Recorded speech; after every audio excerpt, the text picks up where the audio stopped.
going, are we? Yeah.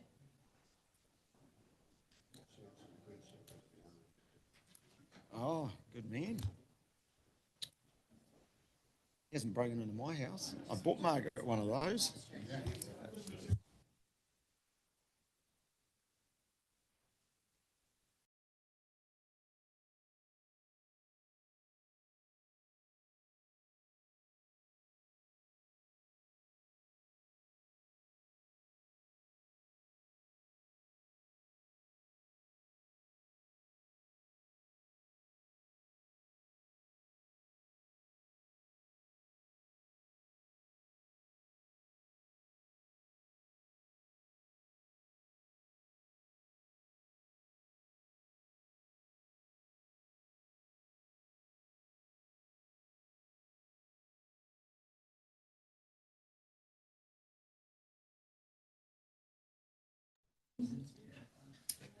I'd like to declare annual plan LT Plan Committee meeting AP LTP 24/2 open and welcome you all here.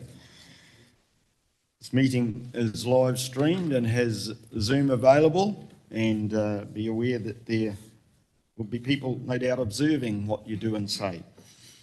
Councillor Daly and Councillor Sol are joining us via Zoom. Let's move on to the karakia. Whakatau mai te warua. Whakawātia mai te hininarau. Whakariti mai te tinana. Kia e ai ngā mahi. E. So if we go to apologies, we have an apology for Councillor Murray Benge will be late. We have a mover and a seconder for that. Councillor Granger, Councillor Crawford. There are no late items. Are there any declarations of interest anyone wishes to declare? Seems not. We have no public excluded items, and it doesn't look like we have any public forum.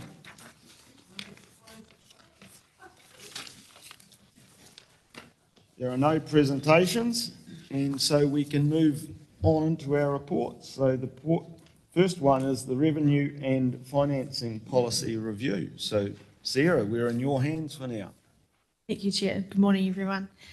So this report reflects material that we have discussed in relation to the Revenue and Financing Policy Review that we have undertaken as part of the long-term plan process.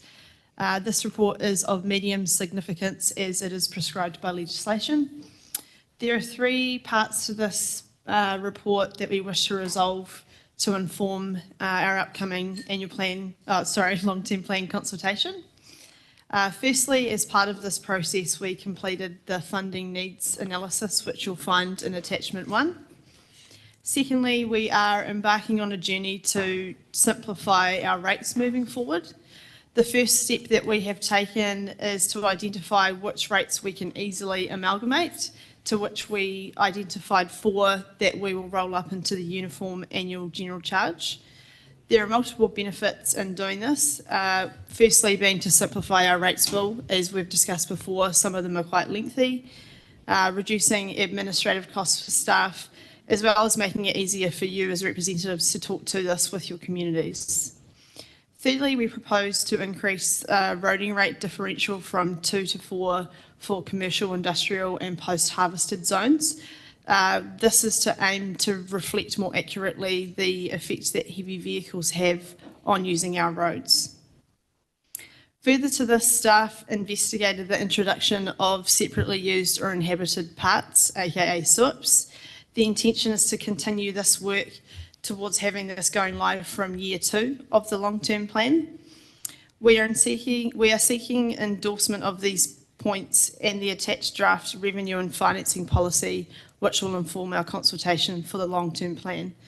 Ultimately, this goes hand in hand with the work we continue to progress on the long-term plan, which will allow us to continue with next steps.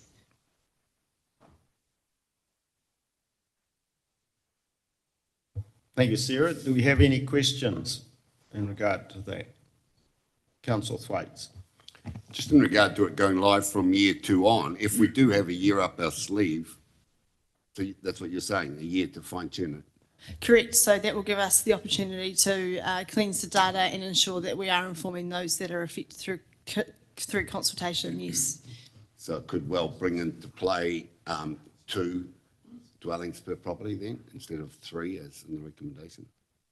So my understanding was that we were looking at the 3+ Yeah, for but I SOPs. wasn't aware it was going to take a year to do, so if you did, I guess, that's what my question is, if it is delayed for a year, that makes it much more feasible to Correct, do yes. yeah, thank you. So, Mayor Denyer? I just want to check the wording in the resolution recommendations for 3 and 4. In number 3, it talks about resolving for informing consultation, and in 4 it says resolves to levy rates. I assume that's informing consultation as well. Would that be better wording? For point 4. So that would be yes, but that wouldn't come into effect until year 2. It's essentially the issue Councillor Thwaites has just raised about when it took effect, and the sentiment from the workshop, as I recall, was favoured targeting those with 3 or more properties rather than going towards the 2 at this stage. So there's just, we need to resolve at the point where council wants to land in that space. It's just that my assumption is this is going to be consulted on, and it says that the committee resolves to levy rates against properties. So that sounds like a kind of fairly final. Through the chair, we can make a change there to say that the committee consults to levy rates. Do you wish to comment, Councillor Granger? Well, I do, because at the moment, we haven't actually decided what an SUIP is. So we can't go out and consult on it until we actually get the definition of what we're going to put into that bucket. Yeah. Whether it's 2 or 3 is another question. But until we actually decide, come up with a definition of a SUP, we can't go out and consult on it. So we're resolving to go down the process, but we're not resolving to consult at this point. Thank you for that. Councillor Henry? My question is around something that I struggled with, was understanding rates when I first got my rate notice down here in Western Bay of Plenty. So it's around how we're going to take our public along with us and explaining about these figures that they've seen in their rate notice. And I understand why they're not going to be there, but take them along and join the consultation so they can make an informed decision, or be going along and knowing, yes, we understand why. So I think that's going to, for me, I know it's been challenging, and I'm in here. How do you see that you will take the public along with that out when we're out at consultation? Through the chair. So we make available the plan numbers for the following year available on council's website. So once we've been able to agree and consult, so that will be available for our community. We will be talking in various different opportunities as part of our consultation to discuss any questions that the community might have about the rates. We're certainly looking at the ways in which we can reflect rates better on our rates invoices moving forward as well. And, we're happy to, hold discussions on the rates. We've got a new member of the team who's putting together new tables, which we think will be more informative moving forward as well, and can be used as part of consultation. Yep. I did show Adele this morning my rate notice for Hamilton, and it's got all the rates that are paid and the little baskets that they go to, and that's shown on the rate notice. So to take away what doesn't really reflect the rates that cover the costs of what we do, people would still like to know where their rates are how they're being divided up. And Adele, do you want to say what you said to me about what you're looking at for that, please? Through the chair. So yes, we are looking at opportunities to better demonstrate and you know, potentially provide visuals for our rates. There is a way that you can show where our rates money is spent, and so you can do it as a proportion of effectively 100 as well. So we can actually show that. I would expect that that's part of the consultation, that we will go out and we'll be saying that to them, that we'll be showing them how their rates are spent, but this is not a true reflection of the rate of what things cost. Is that what I'm hearing? Through the chair. So we can break down rates and provide a table, and we can present something to you for your next workshop and before we go out to consult. Yeah, that would be really good, thank you. And I believe ongoing beyond that, even once we've confirmed that process, as rates go out in subsequent years, they will have to have an explanation with them as to how that money is distributed. That comes back to ratepayers' willingness to read that information. Most of us just look at how much money we have to pay and pay it. But the explanation is there. It's our Provided that obligation. It's explanation. our obligation to do that. Yes. Yes. Yeah. Thank you. Grant, you have a question? Yes, good morning, everyone. My question is, well, what I'm suggesting is we will have to go out for consultation on this SUPS question during next year's annual plan consultation rather than this year's long-term plan consultation. That would be the clarification needed in the resolution, wouldn't it? I got a staff for advice there, please? Yes. Yeah. Thank you. Oh, sorry, can we just Oh, sorry. can we just confirm what the question was? Grant, could you just repeat your question, please? Well, James asked the question that resolution 4 was to, didn't say that this was to inform consultation. So I'm just adding that we need to add further clarification that we're not consulting on this during the long-term plan process, but next year's annual plan consultation process. But we are planning to consult. Can I just help? He was asking, are we consulting this year as part of the long-term plan consultation or next year as part of the annual plan consultation, was I think the question. Rachel, please. Through you, Mr. Chair, the intention is to consult quite clearly through the consultation document attached to the long-term plan, and we shouldn't be making any decisions about our intentions to consult on the next annual plan. That depends on what bubbles to the surface at that time. Yes. Okay, So is thank that you. clear, Grant? Yeah, that's good. Yep. Okay. Councillor Murray-Benge. Sorry I was late, but I have always believed that people want as much detail in their rate demand as they can get, and to cut it down and then to close it into the uniform annual charge, I accept that that makes sense, but somewhere along the line they need to understand what it is if they want to look for it, and I don't think we're really good at explaining to people where in fact to find the information.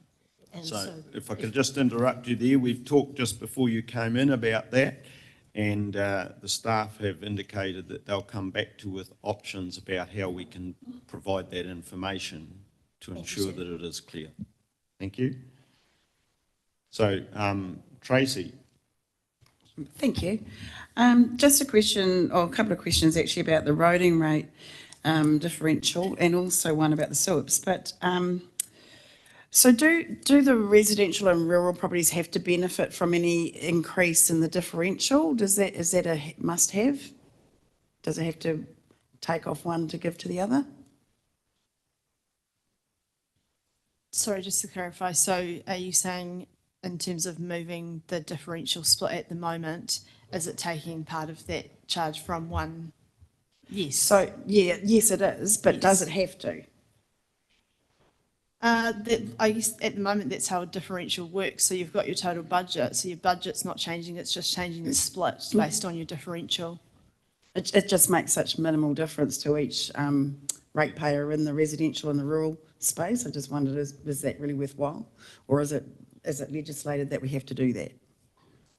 While Tracy is thinking about that, Sarah, sorry, why did I say that?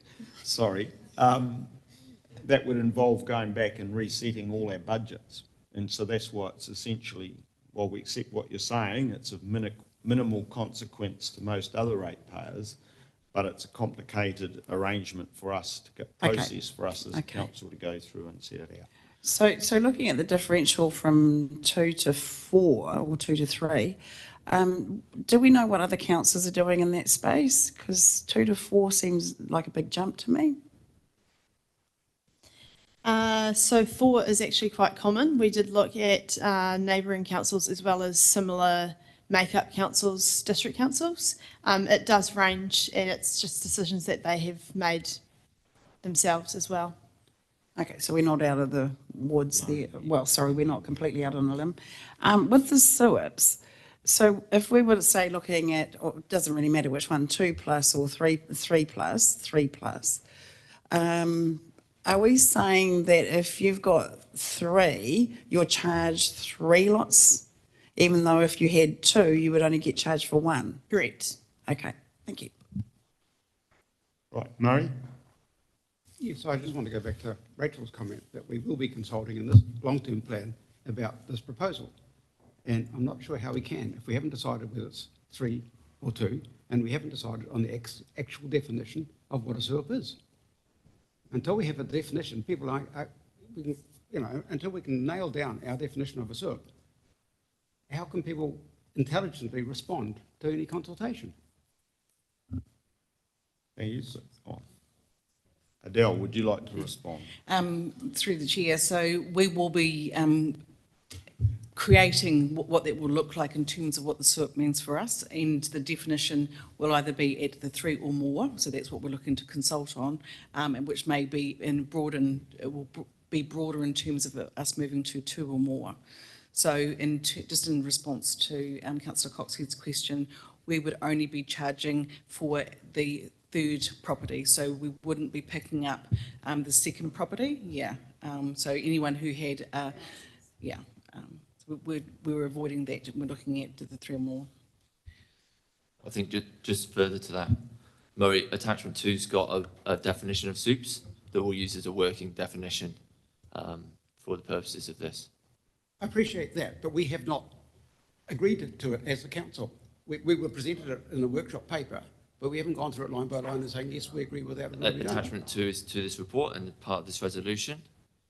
It's up to your direction.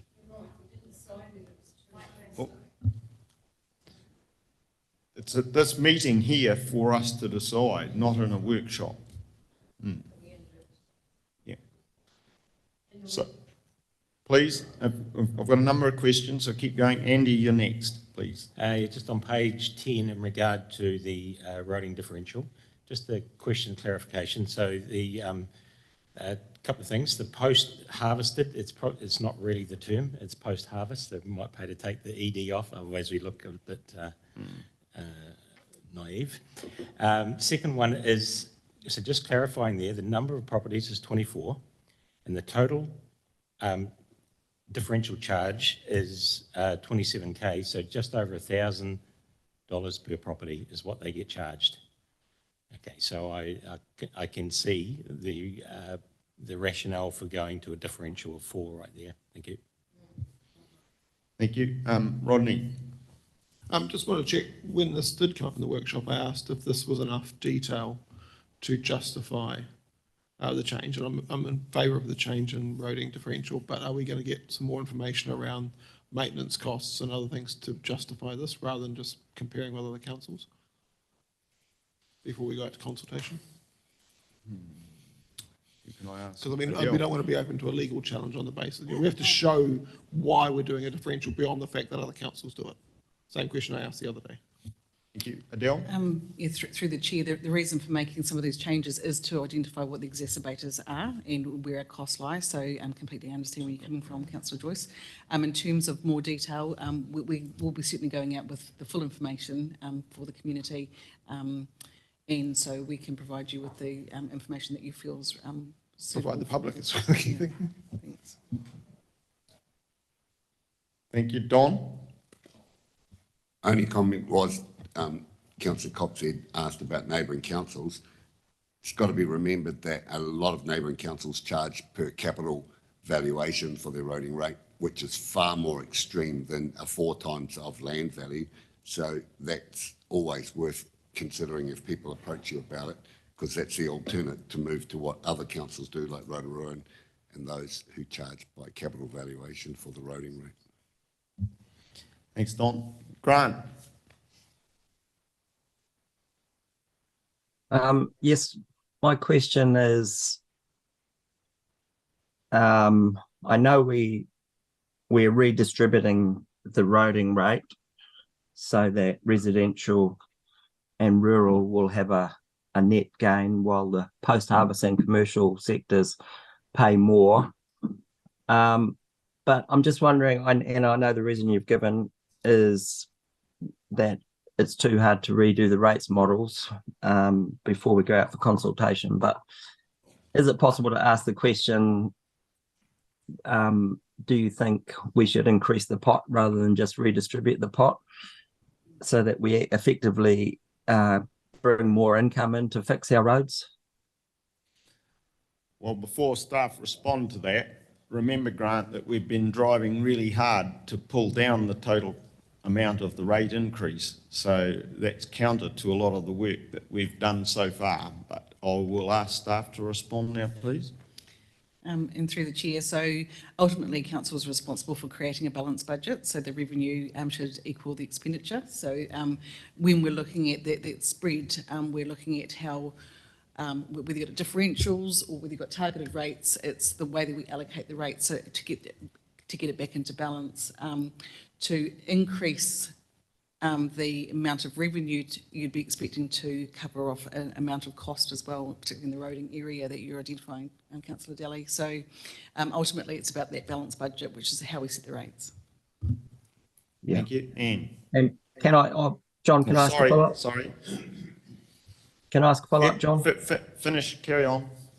And also, we're asking the question, should we increase the differential from 2 to 3 or 2 to 4? But if you look at the rates example given in point 22, you know, an average post-harvest zone property is increased contribution is like less than a commercial property increased contribution, and the scale of the businesses, I think, is, you know, for there's a lot of small commercial businesses who this seems a bit disproportionate, and so I'm just wondering if we could have the option of maybe we're not going to get a black and white figure on 3 or 4, but increasing the differential for post-harvest zones potentially so that there is a greater contribution based on the scale of the truck movements that are actually occurring from those significant commercial properties. I think, Grant, we're pretty sure we had the explanation earlier, the difference or the zoning, the actual zoning of industrial commercial that we had made it pretty much impossible to split those out. Could staff respond to that, please? Yes, correct. Thank you, Sarah. So there's the explanation at this point in time. Anne? It's just, I'm seeking a point of clarity, and it may be that I've actually missed something, but just the way the questions have gone now, with Murray saying to us, and he's quite right, and we're going to decide now about the increasing the 2 to 4, and that's a decision we're going to make. Then Andy, who's pointed out what that actually means for 2 on the increase for the seasonal industry, the $1,000, and then somebody else asked another question. But I'm actually going, did we actually see what the figures are now for the maintenance on the roads for all those areas before we actually have made the decision? I mean, we're going to go out to consultation with them, but have we had them? I'm not sure that we actually have that breakdown. Cedric was here, was he? Yeah. Do we actually have a breakdown of how much it costs to maintain roads, say in areas where there are pack houses versus other roads? I doubt if we have that breakdown in detail, do we? Through you, Mr. Chair, so within RAM, we can get a good idea in terms of our maintenance cost data. So we've done patches, repairs, reseals and rehab, so we can do probably quite a high-level desktop audit based on actual physical work. But I'd have to check with the team what the comfort level would be around that data. Yeah. But you can do specific programs to get a pretty accurate assessment of that cost. Just further to that point, we've been through a whole lot of finance questions over the elder housing. And so now that can we please have, when we're being asked to make decisions about financial changes to what we charge our people, can we please have the figures to support that? Through the chair. So the revenue and finance policy is essentially setting your philosophical approach how to fairly split the rates. You've got your issues and options paper, which sets out your capital and operational program budgets later on in this agenda. So that's the point where to talk about actually what are we charging and what are the budgets. This is how do you split things fairly. So the development code does have vehicle factors as part of that. When people are developing things, they look at what's aware of the likely vehicles on the local roads. So cars have a factor of 1, trucks have a factor of 6, buses have a factor of 3.4, and truck and trailers have a factor of 10. So part of that consideration is not everyone's going to be having trucks driving to these places. 4 seems appropriate, but it's essentially a political decision around philosophically, how do you spread the costs amongst those that benefit and those that place wear on our assets? And if you remember We back, need the financials to be able to help us with. hang on, I think Councillor Thwaites wants to help us with that explanation. some of this So discussion before I that's- made a comment, Oh, sorry. it just reflects back to the discussion we did have around this in the workshop, and I'll let you go now. Look, some of this discussion we've had in the last couple of minutes, I know it sounds corny, but rates aren't fair. Now, if you try and assess how many trucks go to a property, under our current system, if you have a bare block of land in a commercial or industrial block, they're going to pay the rate 4 times regardless. Not a single vehicle is going to go to that property. Maybe someone to mow the lawns once a month. That's about it. So it's not totally fair. You know, you've raised the arguments with roading here. I'd raise it again with libraries. I've never been to a Western Bay library in my life. Take it off my rates line. Rates don't work like that. They are just spread across the line. So don't make a big hoo-ha about this roading thing. We're trying to make it slightly fairer. If you really want to address that bare block versus the one next door that has 100 trucks a week going to it, go to capital valuation, because it will have the cool store and the assets on it. Then you will rate. So if you've got the courage to move to a capital valuation for roading, you will really address the questions that you're raising. What I'm saying. So please, if I could just add to what Don's just been saying, through the discussion we had at the workshop, this was considered a small step we could make towards a more equitable system. It doesn't mean that we were reflecting the cost, deciding to reflect the costs that are incurred. So, Rodney, please. Yeah, just wanted to go back to a point that Don raised and has just raised it again. And I know we talked about this in the workshop, but to get into the public arena, there is an attraction here to using capital value because then it reflects better the use of a property. So why are we unable to do that now? I mean, I know we talked about this in the workshop, but I think it's good to put that in the public arena. Because of the requirements of a complexities of a rating review, but Rachel.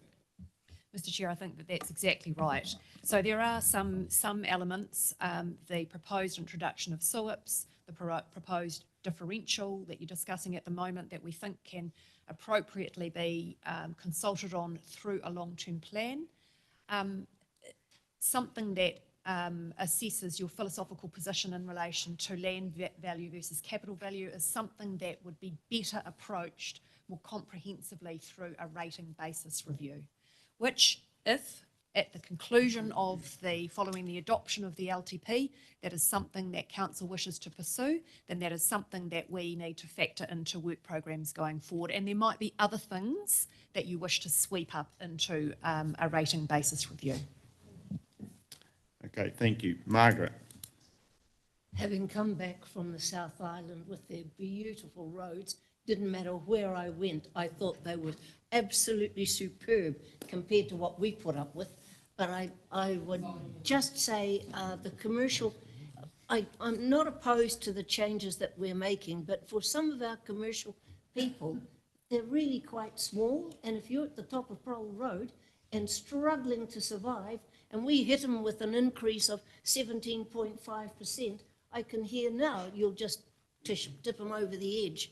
And I know that's only one example, but these are the golden gooses of our district, the industrial, the post-harvest, the commercial. And I think I reluctantly go along with it, but the explanation has got to be good. What was the question, please? We're not into...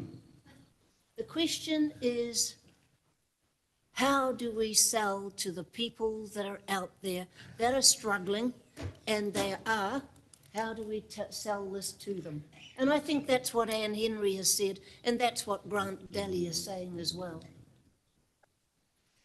Okay, I've got a few more sorry. I didn't hear the answer. Yes. This will be discussed through the consultation document with the community to seek their views on it. We'll provide it impartially. We don't aim to sell anything, but we'll put out the options. Great, thank you, Matt. James has been waiting for a while. I think it's mostly been covered by Don and yourself, Mr. Chairman, about the rating differential moving towards more fairness. I think we all recognise it still doesn't even achieve that. So trying to tie down a detailed Precision. financial explanation is probably worthless at this point, but it's only a small step towards that. But largely been covered by Don. Thank you. Yeah. No, Andy was waiting a bit longer, Don. So, yeah. I won't take long. Just did a quick calculation and estimated 50,000 truck and trailer units associated with the various pack houses through our area, and 150 car movements associated with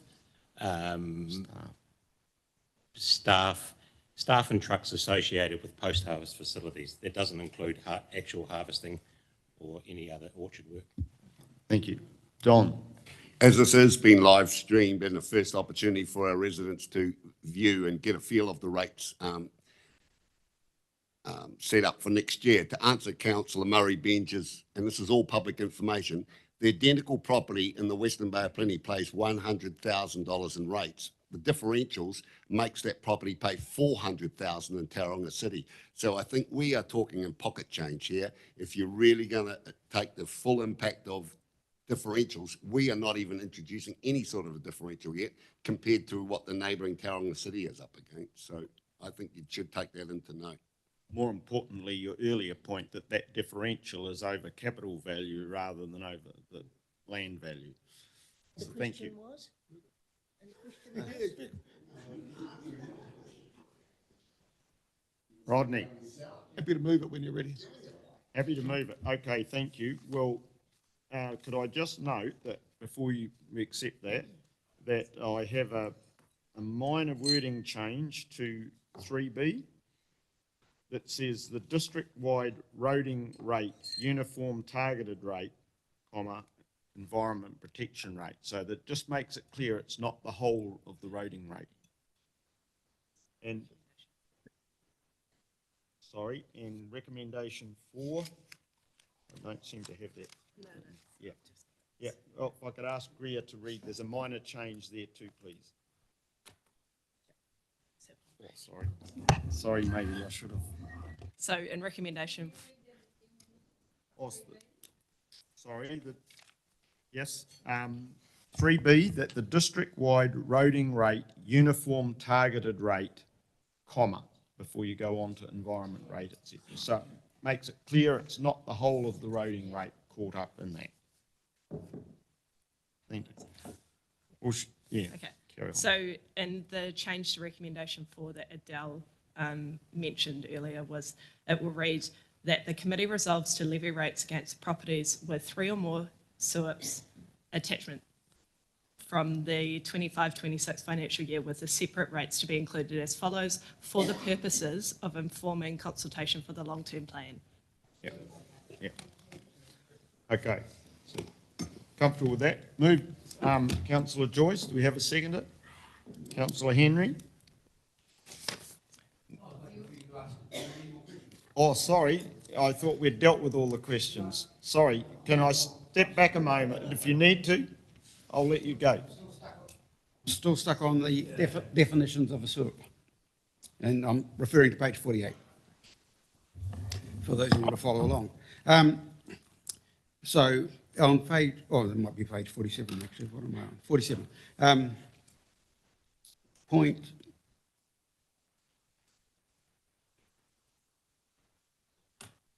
C, each residential rating unit which has, in addition to a family dwelling unit, one or more non-residential uses, i.e. home occupation units, will be considered a SURP. So if you've got a home office,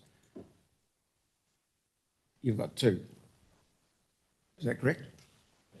And then further down, there's some notes about this, which on page 48, which says a residence with a home occupation, commonly called hobby business, will not be considered as having an additional SURP unless the intensity of the operation is high. It's not defined. For example, a resident who occasionally manufactures boat trailers and other things like that. So it's a fairly woolly definition. What's high? Somebody working at home, remote worker at home, putting in 40 hours a week, is that high use? As a home unit? So, you know, I don't think we've got a definition that's workable yet. So how can we go out and consult on it? I think we have the opportunity to clarify that through the consultation, but James, you wish to comment? But if you look at the top of that page, it says example definition. This is not our proposed definition, as I understand it. That's my whole point all along, that we haven't got a proposed definition yet. That's what I've been saying. We can't consult on something we haven't tied down. Well, I think there's a degree in which that's the purpose of our consultation, is to help tie it down. Can I have some guidance from staff here, perhaps? Through the chair, so we can certainly come back to you with more details on this before going out for consultation. I think in principle what we're deciding now is that we wanted to go with the 3 or more. And it was the resolution that we're putting forward, so then staff can continue on to get the financials developed and getting us to that point. We've obviously still got a month before we fully consult on this. Thank you. So does that go some way to assuage your concerns? Okay. Are we back to questions or speakers? We're wanting, I'd moved on, so. Schedule 3 of the Rating Act 2002 is comprehensive definition of what a SURP. Yeah, we're on speakers, please. Do we have anyone wishes to speak for or against the motion? So, yeah, I think I can speak in favour. Splitting these rates out is actually misleading. We've covered that before. The impact of heavier vehicles needs to be reflected in the rates paid, even if it's imperfect. As Don says, rates are not all that fair all the time.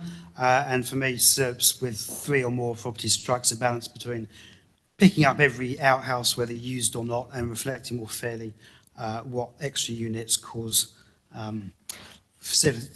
council to spend money. So I'm happy with these, and I look forward to further work as we refine what eventually gets adopted. Yeah, well, I'm happy to second it and to, as the recommendations stand, going forward to consultation.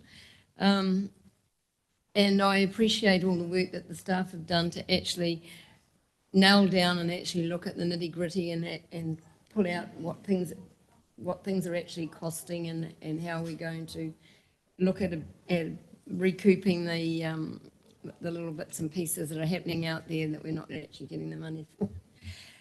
So the only thing that I have said before is that, and I always say it, we have to take our people for it with us, so it needs to be very clear exactly what we're doing, and I'm sure from the conversation today that I think you pretty well got that that's what we need. Thank you. Okay, councillor Murray Benge. In speaking to the motion, I'd just like to say, this is great if you're honest, and if you just want to avoid catch me if you can, is how a lot of people operate. And so the consultation for this is going to be really fundamentally important, and how we sell it to the community is something in this consultation. It just can't be over a biscuit and a cup of tea at some market day, and it really is serious stuff. And we know that people are having difficulty, and that includes businesses as well as the homeowner. So I'll be interested in the consultation, but I do hope that we get a reasonable reaction and that people ask to speak at this table so that we hear exactly how they feel about the issues that we're putting on them. But one of the things that really concerns me is if you're honest, and most people are, and we'll thump them. And if you're not, well, we do. And we charge them, like sometimes, excessively. And I could bring you evidence of that, and others who do nothing and stay well away from the council and get away with it and say, well, if you've got a problem, take me to court. So, but I am concerned, sir, but I won't vote against it. I beg the community to consult and react to it. Thank you. Councillor Joyce. My right of reply, sure. No. So I'm speaking. Sorry, You missed me on the first go. That's right. Your first round. Yeah. So I mean, this, as others have said, is a step towards fairness. It's not, the last step, and I'm sure it's not the first step either. There's other steps been taken before I got here. On the commercial and roads, look, I am a double rate payer. Through my landlord, I pay commercial rates as well as on my house, so I will pay more. But I have trucks coming to my warehouse. And the roading team have made it very clear that trucks are what cause most of the damage to our roads.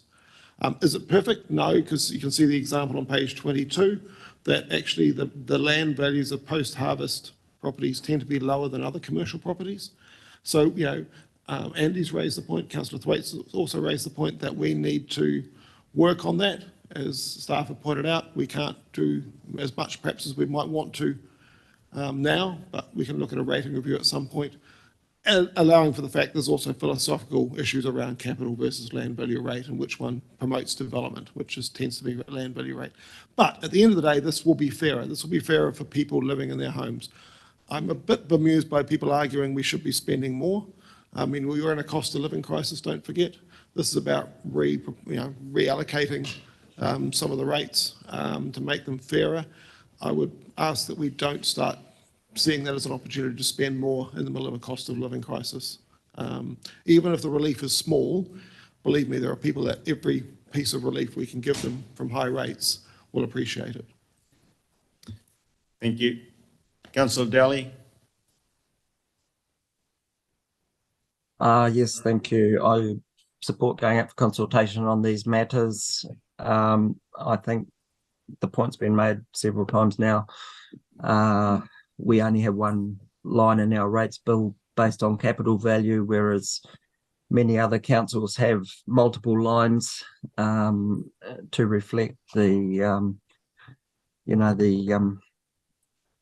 take the weight off maybe the ratepayer that's struggling a bit more at the bottom end.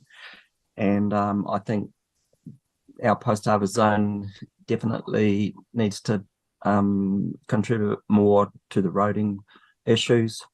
I take Rodney's point about, offsetting that to the lower income people. However, we do know that we're not fully addressing the issues with our roading. There are significant deficiencies, and even what we're proposing to do will not catch up to where we ideally would like to be with our roads. So at some point, one way or another, we've got to come up with some more money to fix them. I don't think the government's going to give us any money. They're going to take it, rob from Peter to pay Paul, which is okay, I guess. Maybe that is another way of redistributing. But I think the signal is there that we need to have a rates review and have another look at more intense capital value rating. In terms of the SUPs, there are multiple councils around the country that employ SUPs to increase income. Tauranga City, Kawerau, Matamata, Piako, Hauraki, Waitomo, Whanganui, South Taranaki, Rangatiki, Ruapehu, Stratford are just some who employ SUPs. So I know it's probably going to be a little bit alarming for some people who have a couple of SUPs in their backyard, and I'm sure that we'll get plenty of feedback on which rates should be included in the SUP charge. But I think it's a good first step to find out what's attainable. Thank you.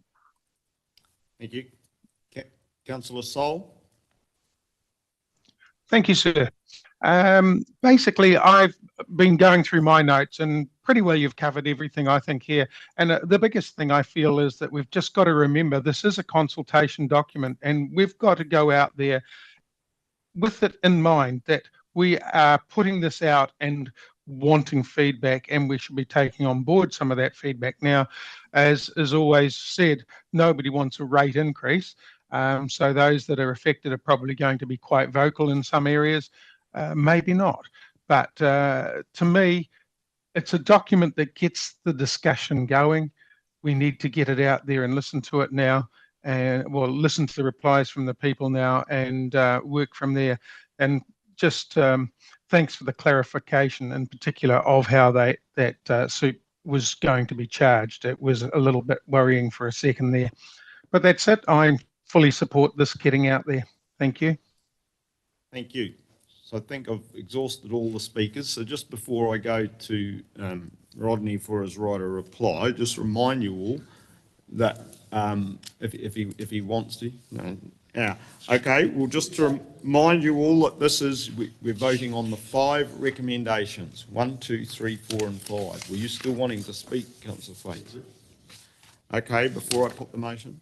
I find that this morning's debate has been intriguing to me because we haven't even touched once about how we're going to apply some cost increases to our ratepayers. This is only, I don't write the agendas, but I would have tacked this right at the very end myself because this is just a tweaking of the way it falls and we're making a big hoo-ha about it. The real drivers is coming in the next 250 pages. So, and I've heard comments say that SUPs are going to increase rates. They do not. They just, it's just a slightly different way of apportioning it amongst the properties. We don't collect anything more. It just falls where it is. If one property's got 100 houses on it, they should pay 100 library charges in my view. So to me, and it's going to drop everyone's back by whatever it is, 30, 50 cents or whatever the number is. So it doesn't increase money. It's just a slight way of smoothing it out. So like, to me, we're debating the cart here before the horse, but I look forward to getting onto the horse. Thank you. Okay. All right. So you're quite happy? Or do you want to make it? Say one thing which I forgot to say before, which is thank you to Councillor Thwaites for pursuing SUPs with such strength of purpose and resolution, because I think it is an important thing. And as a new councillor who wouldn't know a SUP from a soup when I started, from a bowl of soup, the experience is showing through. So thanks to Councillor Thwaites for pursuing this so doggedly. Thank you. All right. As I said, recommendations 1, 2, 3, 4 and 5. All those in favour, please say aye. Aye. Against? Carry. All right. Move on to 10.3. Is it? Have I missed one? Yeah. Turn to page 2 quick. Sorry, yes, 10.2. Thank you, Sarah. Thank you, Mr. Chair. So this next report seeks to adopt the interest rate and inflation assumptions which will inform our long-term plan. As discussed previously, bill, release, local government cost index adjusters for local government specifically. This allows us to model more specific inflation profiles for each activity within council. I note that for year one, we have required staff to complete their own analysis in terms of calculating true cost increases. The reason being is that there were multiple instances where the inflation profile released was in fact lower than what staff anticipated. And the reason that we've done that is at the end of the day, they are the ones that are most understanding of what the costs are going through each activity of the business. Interest rate assumptions are based on the interest rate forward swaps that were provided by our Treasury advisors. I note that the borrowing and lending rates are the same. The reason for this is we would like to reflect internal lending the same as what we would have for our external debt interest rates. Once again, these will build on the underlying assumptions that feed into our long-term plan. Okay, thank you. Questions? Was that, yeah, thank you, Rodney. I'm just looking at this and I haven't got the previous forecasts in front of me, but the interest rate forecasts seem to be a bit higher this time around, is that right? Correct, and that is a reflection of the slight downgrade in the Standard & Poor's rating that was released for local government, yes. Okay, but it also, I think, might also reflect the fact that people are starting to realise that interest rates are not going to fall as fast as we would like them to, for the sake of stressed homeowners. But this is a good reflection of the tough times that are still ahead of us, unfortunately. Okay, yes. Margaret? Thank you. I support the recommendations. I just don't understand why Tauranga City isn't in the same predicament as we are. Can you answer that, Sarah? With they're I'm not not quite in the sure 19, what the relevance is. They're not in the 19 that have had the interest rates, our rating cut. Sorry, can you clarify the question? Our financial grading has been downgraded, and we're in the 19 local authorities throughout the country that this has happened to. Our neighbours spend a lot, and yet they don't, and they are able to borrow independently from the Crown somehow, and I wonder how, in fact, they are able not to downgrade it as well. The answer really is, Margaret, that question should be addressed to Standard & Poor's rather than to our staff, because I don't know that they've been... I accept that, but our Sarah, and they're very experienced women, and they will have an opinion, sir. They might not want to express it. Yeah, we deal in facts, not opinions, though. I think the easy answer is that Tauranga already has a low rating. They didn't need further downgrading. Okay, thank you for that, Mayor. Right, if there's no further questions, we'll look for these recommendations. Councillor Murray-Bench, do we have a seconder? Councillor Coxhead? 1 to 4 there. Are there any speakers for or against? Okay, I'll put the motion. All those in favour, please say aye. Against? Carried. Thank you. So now we come to 10.3.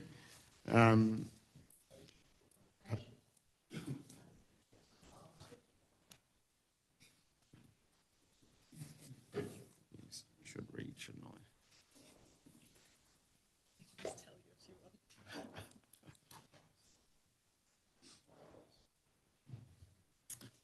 Okay, thank you. Matt? Good morning, councillors and mayor. So this paper presents the activity plans. It's a key part of the long-term plan supporting information. It sets out all the activities of councils, our performance measures, our levels of service, so what we're going to do for the community, the significant effects of the activity, so the good and the bad. And they've had a review.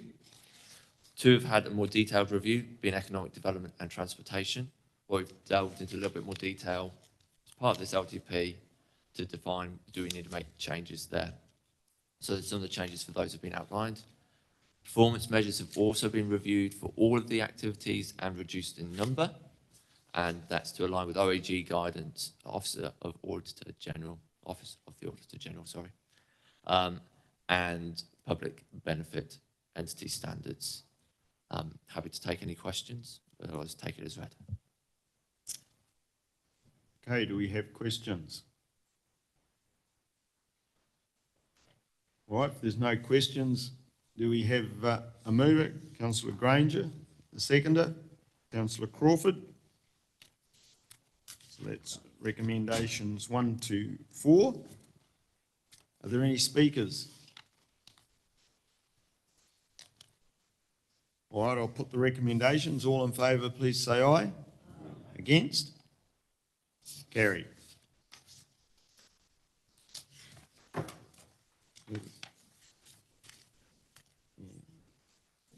So we're on to page 153, issues and options paper.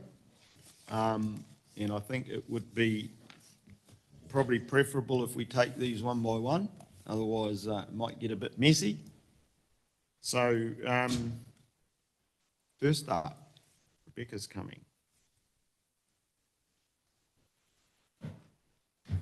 So this paper introduces some of the key elements for the long-term plan and seeks decision and direction from council on these.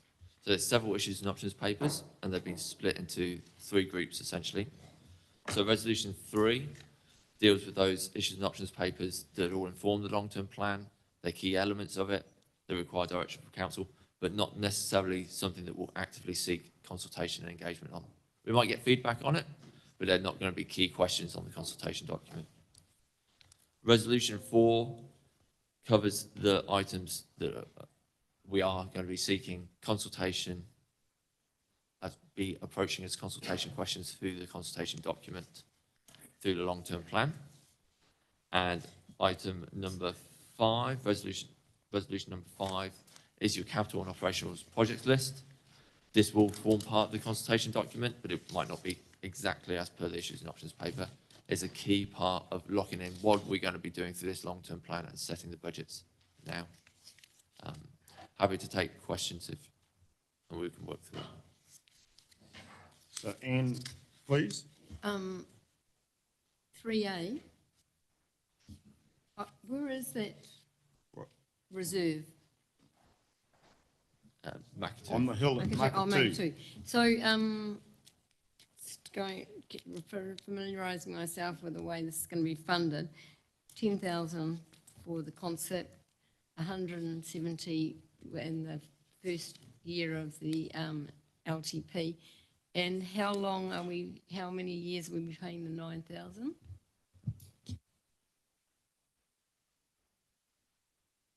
That's the operating expense to maintain it, and those the maintenance costs. Yeah. I think if we could hold those questions like that as we go, as I said, if we do one at a time, and that's fair enough. You've got your answer, but yeah, if we deal with number 1 first. So so that's not going to be. Can I have a mover and a second? I move that number 1 be accepted. And Councillor Henry, I'll second it. Okay. I don't think there's too much discussion there. All in favour, please say aye. Against? Carried. I'll second number 2 as well. Move it on me. Yeah, we've got a mover. Seconded, Councillor Joyce. All right. And all those in favour, please say aye. Against? Carried. Thank you. Right. So you've had your answer in regard to point number 3.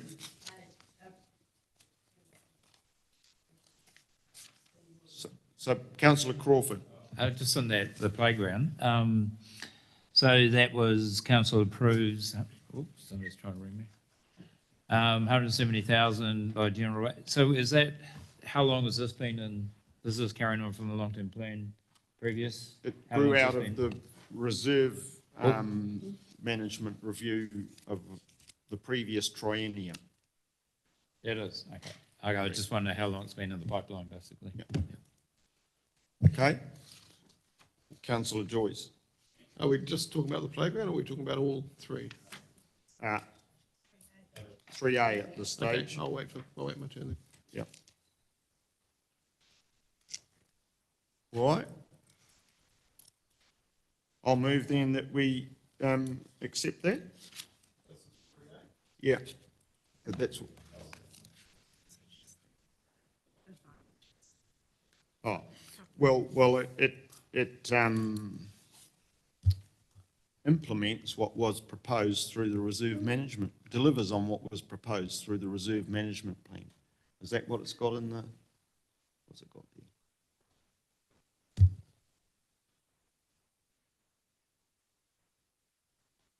I think it said in the background somewhere, did it not?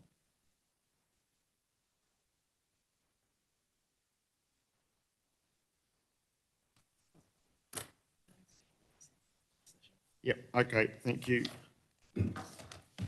So the reason, is that right? So it's the advantages from the paper that will be included in your reasons for decision. So did you, let me know if you want me to read those out or whether you're comfortable with what's in the advantages that are in the paper.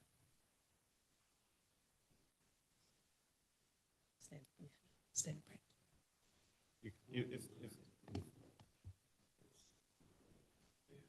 Hang on. I said we'd do them one at a time, please. Yeah.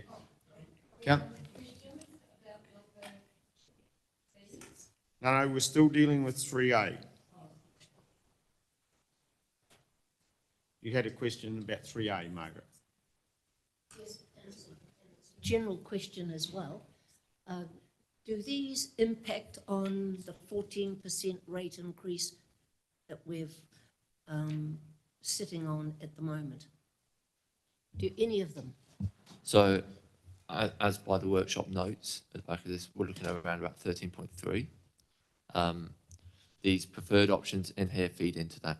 So that 13.3 is based on the preferred options here.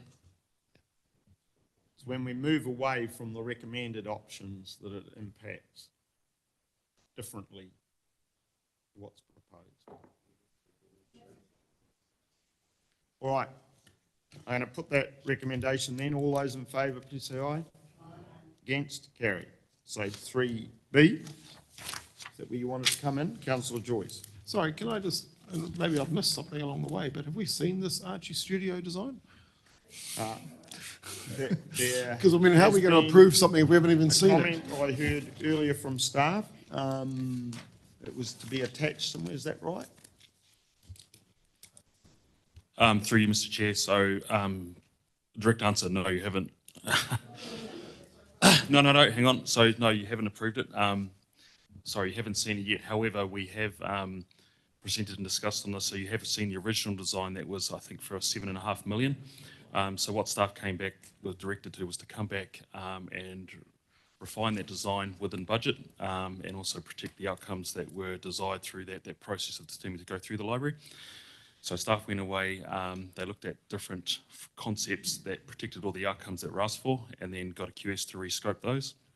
Unfortunately, the concept was going to be attached to the original IOP as part of the workshop, but somehow fell off.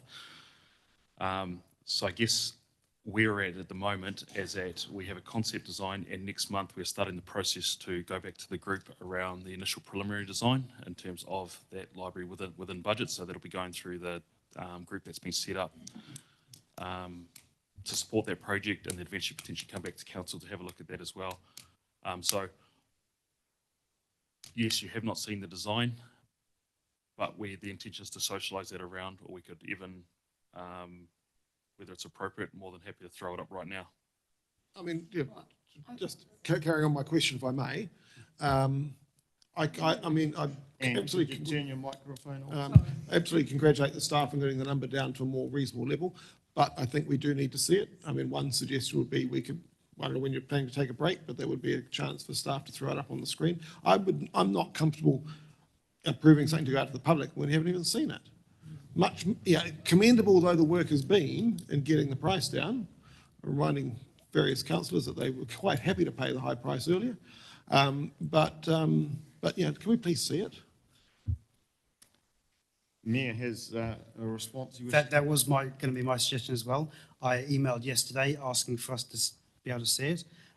So I was told this morning that we could have a copy. So if it's not putting staff on the spot too much, I'd back your idea to have morning tea and we have a look at the design and take it from there. But if that's in your hands, Mr. Chair.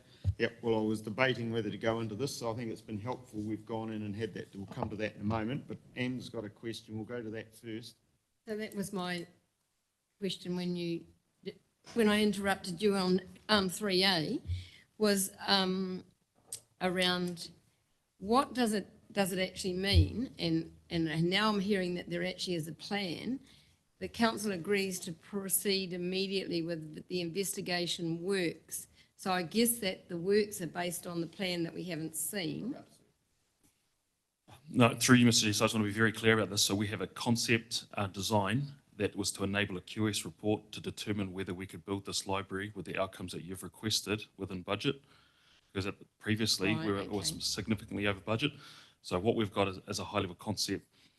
In terms of the traditional, how we're going to consult and build this, we actually haven't had the feedback to enable the sort of the detailed or the richness of conversation from the community. So at the moment, it's just like a traditional building approach.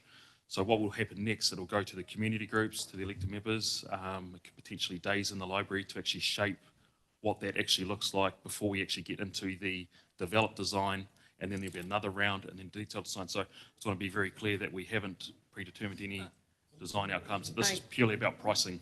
Okay. So what you have is just a concept design. It doesn't look at as it sits on the land. It's not to do with any of the workings then. No, it does, because what it does is it sits on the land and it has things in there in terms of what rooms you want, potentially orientation on the site. Because what would happen in this particular case, if you don't do these preliminary stuff, then potentially you'll have a significant cost blowout. What does it mean to proceed immediately with the investigation works funded from the next first year of the LTP of a budget of 500,000? What does that mean? What does that work? So essentially that means starting the design process. So the design process, when you say design, I see that as three processes. So you've got concept, preliminary, developed, probably four developed, then detail. So at the moment we're at concept and feasibility. Right, thank you. Now my second question to this is just clarifying about it says here about external funding. Now, might be 2 years, probably 3 years back, we actually amalgamated a whole lot of 3 years into one, and we had, I think it was about 500,000 already sitting there for this project. Where is that money? Where is that money? Is it in these figures that we're looking today? Who can answer that for me? Nobody. So where? Well, it's another good reason. Where is everyone who knows what? Please. It's another good reason why we should take an adjournment, and we'll go to morning tea and see if we can clarify that and the concept. No, I'm right there. No, stop, please. Meeting's adjourned. Yeah.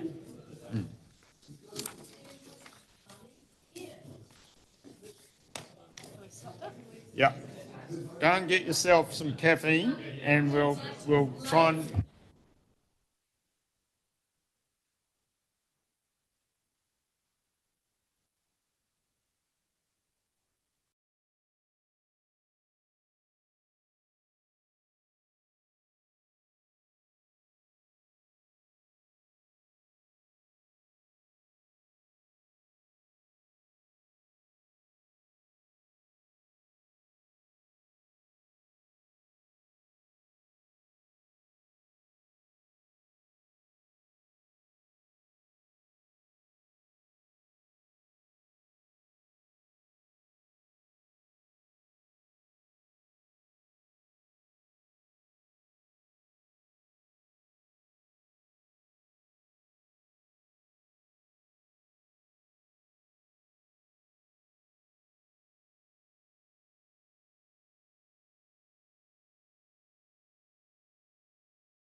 We are reconvening the meeting. So, as requested, we have some pictures on the screen of the concept that's been pulled together to try and help meet a more modest budget. So, do you wish to flick through those, Cedric, or someone? Okay. Hi all. So what we've done, sorry, I'm just going to get up to, so I'm on it here as well.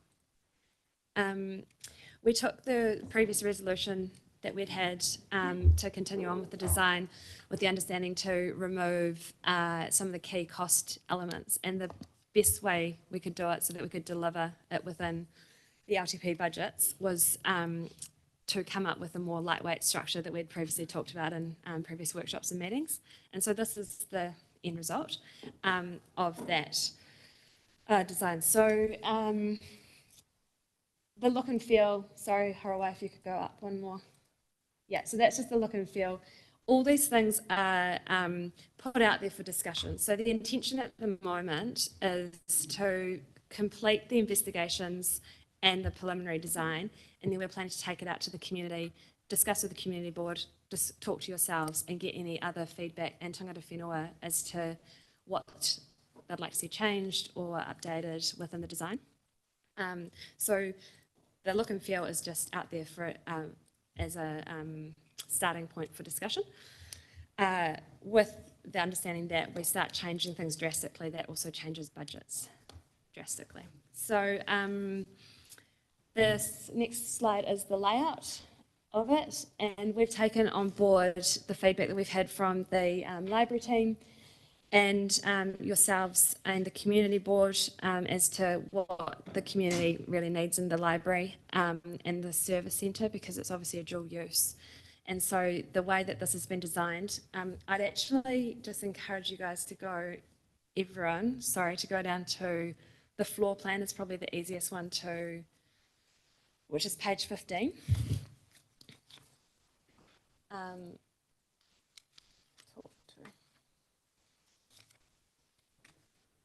What I will say is on these renders that you can see as you work through it, the interiors, this was just, because it's preliminary design, this is not what we've intended for the interiors. The interiors in particular are very open for discussion with the community and tangata whenua. So while there's a layout here, the key thing that is continued on this is that we will need a certain lineal metre of shelving to fit all the library books, and we are going to need those flexible meeting spaces, and they obviously have a very set way that you'd want to lay out the furniture and things.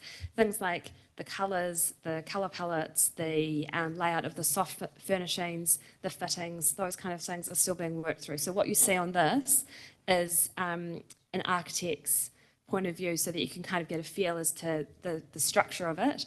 The actual interiors of it is still being worked through and we've got a meeting scheduled with Rion and the wider tangata whenua representation at the Otawhiwhi Marae the week after Easter to kind of discuss some of those as well. So the design is that you walk in, you've got the reception desk up the top here, and then behind that is a staff room. You then walk into an open space for the library, which is the middle rectangle and the right-hand rectangle, and those will be split up into your various, fiction, non-fiction, children's library, etc. Beside the large, on the left-hand side of this drawing, is a flexible meeting space that will have an opera wall in between. And the intention of that is that that can be 2 meeting rooms, 1 large meeting room for community board meetings, whatever public meetings might be required. And then as we work across to the smaller rooms, there's a smaller meeting room there that has been designed to be able to work in with other partners such as AA or Ora Tamariki Ora or citizens, your citizens advice, whoever might need Plunkett. So that's why there's an external access that you can see into that. And then there's obviously the toilets and This has changed. This is this has changed. There's a couple of things that have changed from the layout. So this is just general, but they're not majors. There's a comms cupboard that's been added into that and a couple of things. So this is the general layout. You will have seen in the previous part is there is a intention for it to be fairly lightweight residential with corrugated finish, really clean cut.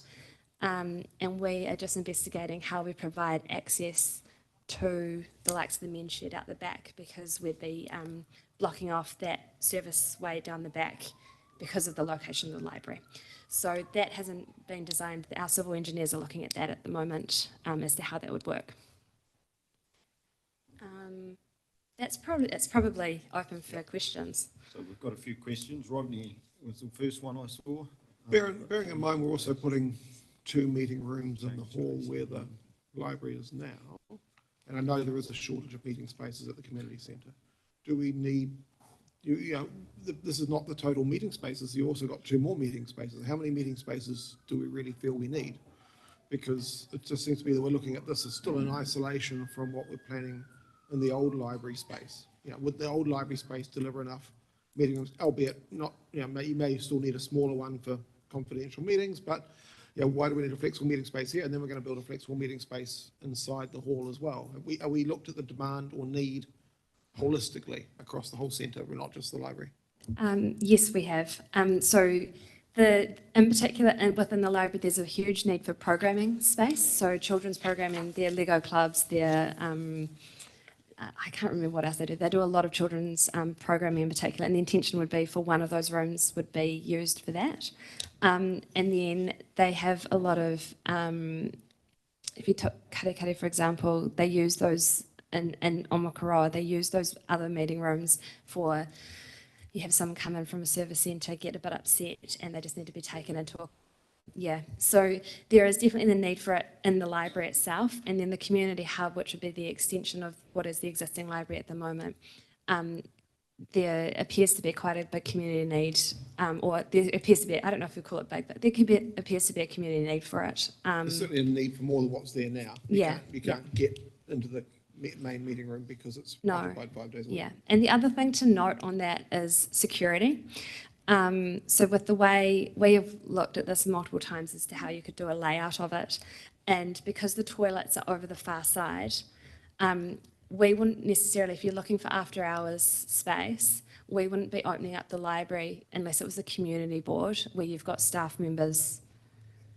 There need to be some sort of policy in there as to why you'd need to go in there without a staff member, and that's where the community hub would come in to its own. That could be used if it was a large public meeting where you needed to have multiple people there. There's access to toilets without having to go through library, have library books at risk and things.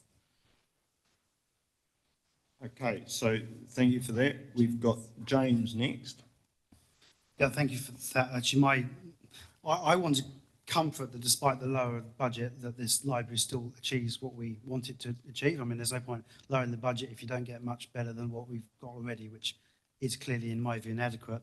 And actually, meeting rooms is a key need. There are basically no meeting rooms in the wider Waihi Beach area, and it is essential, in my view, that this building provides those of different sizes and layouts and so on for different types of meetings.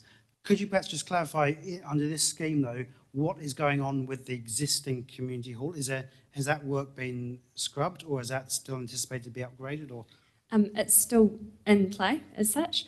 The scope of it has been intended to be pulled back a bit because of the need, and we've looked at the occupancy. So initially we were talking about needing to use the community hub toilets as part of the library. So as an overflow, we're always going to provide a toilet in the library, and then the other toilets in the community hall would be used on top of that. But through looking at occupancy, through this last stage of design, we've been able to establish that if we provide the 2 toilets, which is not on this, I don't think. It seems to be one toilet, and that was my next question. Is that so actually enough? Unfortunately, we've got there's a couple of changes. We've now got 2 toilets in there and a comms cupboard in the library, and that means that we don't have to rely on the community hall for that. So it's a self-sufficient building in and of itself. And then we have, so as a result of that, we don't need to add the secure lines that we previously talked about in the hall to lock off, so that if people were having to use the toilets, then they wouldn't have access to the gymnasium and the kitchenette and things. So that's been able to be pulled back from the scope. And then we're just looking at upgrading the existing library building, what is the existing library room, I should say, into a dual flexible meeting space. Again, we'll add the intention is to add an operable wall in that, so that you can have one large room or two smaller rooms. Okay, so I think, as I said, I just wanted to comfort this can do what we want it to do, and that with further consultation and finessing of the design, because this is just a high-level concept design, I'm comfortable with that. Thanks. Thank you. Moving on, Tracy. Mine was just a question around, so the 4.93 million is for the construction and completion of the building, but then there's the fit out as well, isn't there? No, that includes the fit out costs as well. Thank you, lovely. And next. Okay, thank you. Thank you for appearing today and bringing in the plans. It's really good. I'm very happy with the flow as a ex-school librarian. I think it's got a very good flow into the building, and then having the two separate areas for maybe younger kids, adults, is very, very cool. I think the point about the toilets is really good. Will that be staff toilets as well? Yes, it would include staff So toilets. shared facilities. Okay. Yeah. Which the staff have indicated they're happy with. Now, we did talk, I see the lobby here on the roadside. Is that that's an exit to that area? at the Yeah, back? so that lobby is, how do I describe this? It's a fire exit, so Yeah. you will not have any access from the library unless there's a fire alarm goes off and it pings Yeah. open. So, yeah, that's good, because that's security too. But it allows, in an expansion, that can be blocked off, and it could be an outdoor area which is secure as well. So I really like that idea. And in terms of the offices there, yes, but I remember Gary saying to us, when we build, we don't build for now, we build for 10 to 30 years. It's interesting you're bringing that up. And the one of the changes that isn't captured on here, as we've added the toilets and a comms cupboard, is there's been a slight change to the size of that staff room that has allowed for what would be 6 desks in there. So we've allowed to future-proof the space. I'm not saying we need more. I think this is adequate for 10 years or more. So, and just one thing, in case I never see you again, I mean, I will, but, and you can write it down. One of the things that the hall committee are very keen about, that little space and having it with us, is that there is a small kitchenette. So they don't, if they're in there, they don't actually have to come out and walk down the hallway into the other kitchen. Is that possible? Isn't in the existing library space at the far end. Yeah. So we've allowed for in the community hub. I think we can just park that for now. We're not here designing. We're not designing the complex today. We're just getting comfort that this is appropriate to take out for consultation. Very happy with it. Thank you. Murray was next. Yes, my question was to do with the link between the proposed building here and the community hall. It seems to be open. There's no covered way between the two. Is that correct? That is correct. It's one of the design elements that is still needing to be worked on, and we were hoping to get some input from Tangata Whenua onto how that might work as well. I'm not quite sure why that's relevant, staying out of the rain. We all want to stay out of the rain, so why do you have to ask? It's a win factor. Point made. I'm sure it'll be taken on board. Thank you, Murray. Margaret. I'm surprised that the existing library box is big enough for a meeting room, but I'll leave it to your skills for that. Can you tell me, please, how does the footprint for this compare with the footprint for Katikati, for example? You're testing Not my the same? memory. No, the footprint's smaller for this than it is for Karekare. Karekare obviously has the mezzanine on top, so this is about 400 squares, give or take, and Karekare from memory is about 1,200. No, 7. I can't remember. I'm sorry, I should know, but I don't remember. It's smaller, probably less than mezzanine, to be fair. Yep, I think Because of no mezzanine area. largely. We'll leave it there.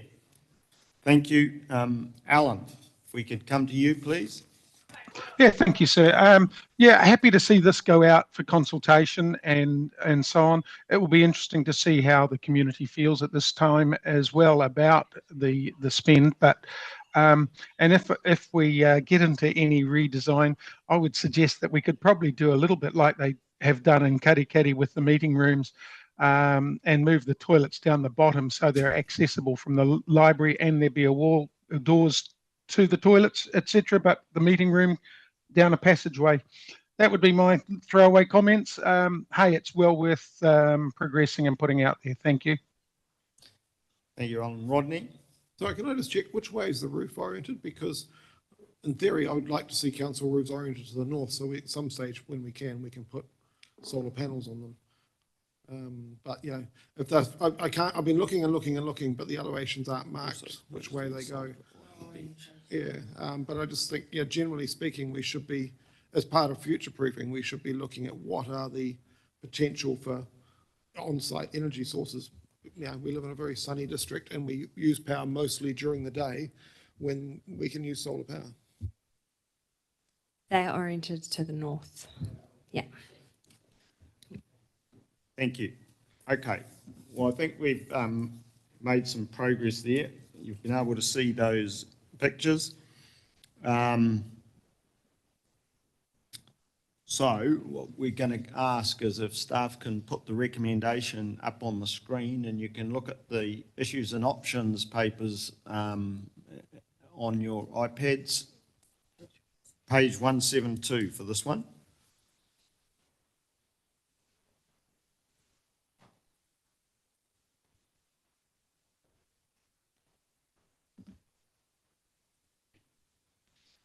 Okay, so someone wish to move a degree of comfort in regard to this? Rodney? Margaret? I'm happy to move the option 1. Well, I took Rodney as having moved it, if you were seconding it. Yep, seconded. Thank you. So, And in speaking to it, sir. Can I speak? Well, you go first. This time just for change? Yeah. Fine, Rodney. As mover, I'd just like to pick up on Alan's point. It'll be interesting to get the feedback from the community. I think I'm obviously on Waihi Beach regularly, and the feedback people give me is that stormwater comes first. And I think, I know we're dealing with stormwater as well, and we are big enough that we can do more than one thing at one time. But I think part of this conversation will be very much about how the two fit together, and that's public perception I'm talking about, not necessarily what we're planning, because obviously not all our plans are yet out in the public. I'm very pleased that the cost has come down, and looking forward to, it's still, a little bit north of where we perhaps talked about earlier, but it's a lot further south than it was when it last came to the council. And it is important that Waihi Beach has a good library, as it is for all our communities. But I just say, be aware that there will be a number of people in Waihi Beach that will say, what about the stormwater, whenever you talk to them about the library? So we need to have that as part of our conversation, because I know elsewhere in the long-term plan, we're addressing that. We just haven't had a chance to bring that out to the public yet. Thank you for that point. Margaret? Well, I was horrified when I saw the box that the existing library has at Waihi Beach, and I think a library is fundamental. And the stormwater, well, we've got ongoing challenges with stormwater, and we keep ahead of their game with that. And it's time that the library at Waihi Beach, which is continuing to grow, is up to community standard. So I think this is wonderful for it to be going out for consultation. Happy to defend it anywhere, And sir, I think the sooner we can do it, the better. Thank you. James? Yeah, so I'm in favour of this, always been in favour of upgrading the Waihee Beach Library. I do just want to note, though, this is not going out for consultation as such. This is about targeting engagement for figuring out the concept plan and how that might be improved and finessed. It's not from the beginning consultation on a Waihee Beach Library. That has been done to death. So I just note that because I think there's been some slightly confused comments so far on that topic, but with that I will be supporting this. Anne? Yes, I'm too very grateful that we are able to move ahead with this without any, and no need for any more consultation. We've done, yards of it. The thing that I was concerned about before has well and truly been covered in this recommendation in the background information about what had happened last triennium in terms of putting this on the budget for the 2.769 million, and I'm very happy with that. Thank you. Okay, all right. Oh, Donald? Thank you. The only real numbers that apply to me is the 5 million capital spend. If you cost of finance on that, you're turning into a $7.2 million project divided over the properties in our district. It's going to add $28 a year to rates for 10 years if you factor it in like that to complete this project. It's a lot of money. I'm not a big fan of libraries, but we have to upgrade our facilities in the district. But that's the cold hard fact of life. This decision puts $28 on every property. But I'll support it. Thank you. So with that, I guess before I put the motion, in terms of the advantages and disadvantages, are you comfortable with what's written, as we said there on page 172? Being the reasons, advantages and disadvantages, why to proceed. James? I didn't mean to mention, there was just one small correction actually that may be worth just noting. Page 168, the commence of full design, consenting and procurement is meant to be October 24, not October 25. Can I clarify something? With the disadvantage with Cedric? Yep, okay. Not an architecturally significant design. Is that addressing the previous designs and this one being different? Oh, sorry. It's just saying we're not having such a fancy pants building. building. No, I'm just clarifying. That's what you mean, yeah. Okay, all right. I'll put the motion. Oh, sorry, Rodney. I'm just a bit confused by the fear of consultation. I mean, this is going into the draft long-term plan. That is a consultation process. So people will have a chance to have a say about it, and we should welcome that. Why would we run away from our public all the time? We've made this decision. No, this is going into the draft long-term plan, and we will be consulting on the draft long-term plan. So I'm sorry, there will be a consultation process, and we should welcome it. We should welcome talking to our public. I realise we don't want to talk ad nauseum forever, but the idea that we won't be consulting on this is plainly wrong. Yeah, I accept you're correct, but I think the point the Mayor was making is that we're not asking the community, do you want a library or not a library again? We've been through that. There will be consultation on Yeah, it. but there will be people, as you say, want to express their views, and as you say, we have to accept that. Yeah, through Mr. Chair, I'm just being very clear on this. So we will be consulting on the preliminary design and the process of actually the development. What we are consulting on the LTP is the actual physical build. Yeah. Yeah. So I there's think plenty of opportunity for people to comment. Correct on whether you actually still build it, but in terms of what we'll have by the time we get to that point in September as a fully developed detailed design. Yeah. So, Richard. Yeah. About the design, so when it does go consultation, then. Sorry? Beg your pardon. All right. Oh. I thought there was still some questions floating around, but anyway, we better. I've lost myself. I'm sorry. Yeah. You're about to put it, so I claim my right to reply, but if I will Richard put wants to the speak motion. and you're happy, I will well, put the Richard's happy, motion. if you're happy as Please, chairman. please, we better get this back on track. I'll put the motion. All those in favour, please say aye. Against? Carried. Right, we'll move on to C, which is the tourism bar plenty.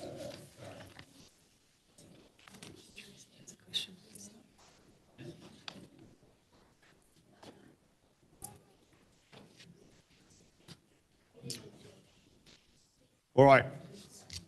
If we could get back to one conversation, please. They're asking the page. 182 is where the issues, the advantages and disadvantages are. But it starts at 154. Tracy, you had a question. I just was curious to know, I mean, we've got a really big number here, 68 million. Do we ever get... No, I think you're on the wrong one. Oh, sorry. Keep going.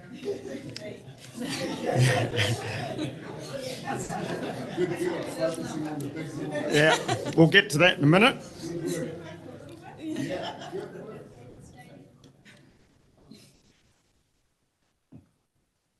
Any questions in terms of C? Just be quite clear, there was an explanation in terms of the 70,000 kicks in year 2, not in year 1, as long as you're clear about that. Yep, good. Question, Rodney. Have we talked to Tourism Bay of Plenty about the fact we're putting this back a year and perhaps where they thought it might be coming from? There's one question. Jody. Are they comfortable with No. that? Are they accepting of the reasons for it? Resigned. Resigned to it, okay. And we still have the unresolved issue that tourism in Makatu is quite controversial. So I guess that'll come out in the wash as we go along. Is that right? Well, yeah, there's noisy voices in every community. Not every voice speaks for the whole of the community. Sure, and I guess that the question then is how do you resolve that, right? Because that is true in any community. About any subject. Okay, Anne, did you want to? I was just going to move. Are you happy to move? Move. Oh, sorry, well, before you do that, Alan, did you have a question? No, sir. Actually, I was going to do what Anne's done, so I'm happy to second if that suits. Okay, thank you. What?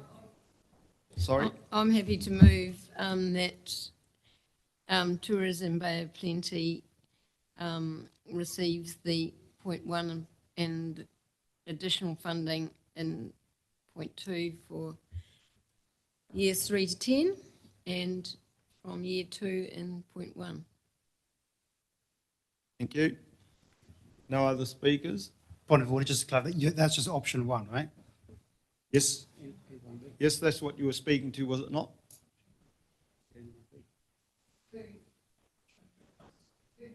Yeah, okay, what option 1A and 1B, okay, if that's clear, then yes. Oh, I see what you, sorry. Yeah.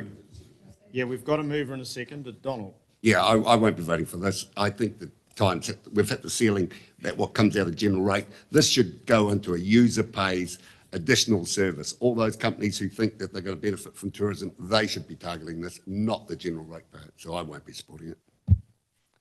Thank you. Margaret? One of the things we found with Tourism Bay of Plenty in the past, they have not concentrated on the either end of the district. And under Oscar, he has gone out of his way to make sure that Waihi Beach is as important as Makatu, as important as anywhere else. And so I'm supporting this. I think if we're not satisfied with the performance of Tourism Bay of Plenty, then in fact we can look at it again. But I think this is good recommendations. I'm happy to support it because both ends of our district need the same service that everybody else enjoys. Okay. Rodney? So Councillor Thwaites raises a difficult issue because there are clearly companies that benefit from this, but we are in the business of economic development. I would draw a comparison with the national, not National Party, national New Zealand-wide tourism spending, right? Why does our government of any stripe invest in tourism? Because the individual players are too small to make a difference. And that is why anywhere in the world, it's about any country, Thailand, the UK, France, they all look to bring money together to promote tourism because they know they get a return from it. And we will get a return from what Tourism Bay of Plenty does. Margaret's right, we have to monitor them and we have to make sure they deliver. But tourism funding is something that individual companies can't do. A cafe in Waihi Beach, no matter how passionate the owner is, and there's a few passionate cafe owners in Waihi Beach, they can't do it by themselves. They just can't. So it's either you promote tourism and you look for the return to your community, or you don't. But you can't just palm it off to the individual businesses because it doesn't work that way. In tourism, when times were tough, they did look at nationally cutting back tourism spending, and Air New Zealand had to step up and its game because it was the nearest thing we had to a large organisation that could do it. But at the end of the day, tourism's investment is a community-wide, it's a nationwide thing. It can't be left to individual businesses creating a cacophony of voices. We need a story to tell. So I'm all for saving money, and I'm probably got the tightest rear end of anybody on the council. But this is an area of investment that we will get a return from. And that's why Can I we support all it. challenge that, Mr. Chairman? We can have a demonstration, but I don't think you'd want to see it. Thank you. Alan, if we could go to you, please. Thank you, sir. Yeah, very much the same thing. We provide services for all sorts of people. This is economic development. It is across the district. We've had it historically not the best experience with TBOP. I believe we're really getting a better experience now, and the funding's needed to help improve the development of the market and the better experience. So comfy with it, sir. Thank you. Yep. Councillor Granger. I just had a quick question. Is there a typo at the top of page 183 in the first column of $50? Is it meant to be naught? Yes, there is on top, in year one.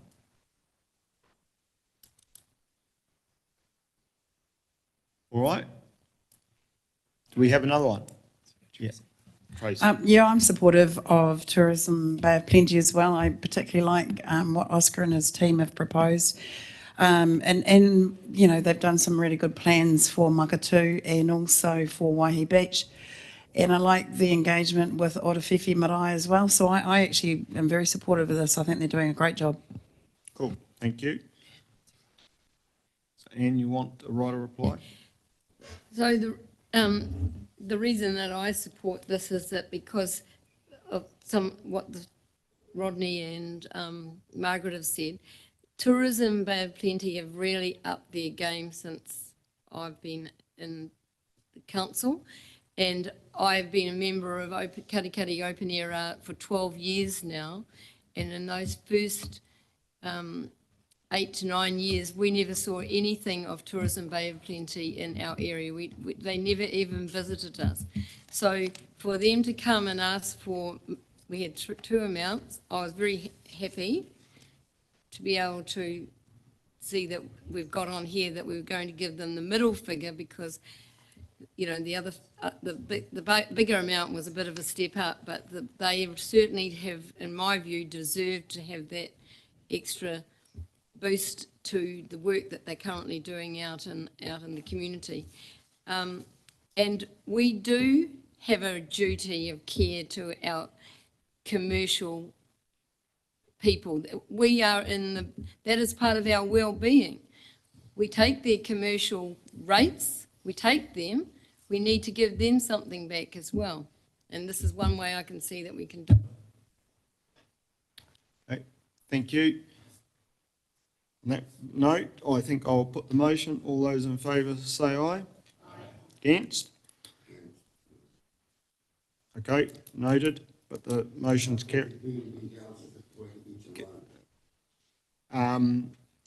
And just clarify that you're all comfortable, there's no discomfort with the advantages and disadvantages set out there? The advantages being the reasons for our decision. 183, 182? That's the advantages up there. Yeah. I think we're missing it somewhat because it's not about empowering communities, it's about building our economy. It's the well-being. It's the economic return is what we're looking for, right? So, well, I don't think. Would you want to reword that, or do you want to add to it? What's this wording on a strategic priority for the economy? Because that's what this is about, economic development. Well, we can add one. But I don't think it's about empowering communities. Sorry. Jody. Through you, Mr. Chair, the reason that we've used empowering communities up there is because that is your strategic priority that aligns most to growing well-being being environmental, social, cultural or economic well-being. So that's the link to the strategic priority there. I have noted up there, we haven't actually put in a reference to economic development. So it would also be good to add in a reason for the decision being that it delivers on the goals set out in the economic development activity plan. I appreciate that, but I still think the main driver here is economic. So to me, the strategic priority we should be focused on is economic development. So not, I think, I'd shift it, or maybe have both if you like, but yeah, this is about the strategy that we're following here is developing our economy. That's why I support it anyway. Others may disagree. I think we can add in the last point that Jody spelled out there. So yeah, that would help. All right. Need to move on. So we're down to D. So Tracy, your moment has come. Ta-da! Just with this massive number, and I know we have obviously looked at this number before, but 68 million, what's the breakdown of this? I mean, like for someone like me, I mean, all I know is it's a pipe that takes waste away, and really, where is the cost in here? What's the breakdown?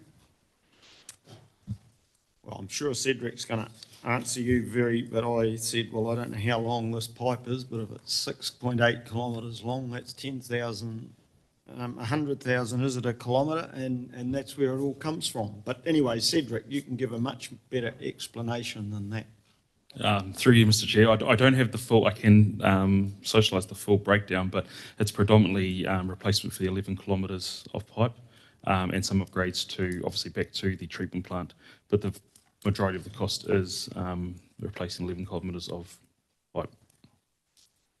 So that includes all labour, or all other associated costs as well, consultation, assuming there is some, everything?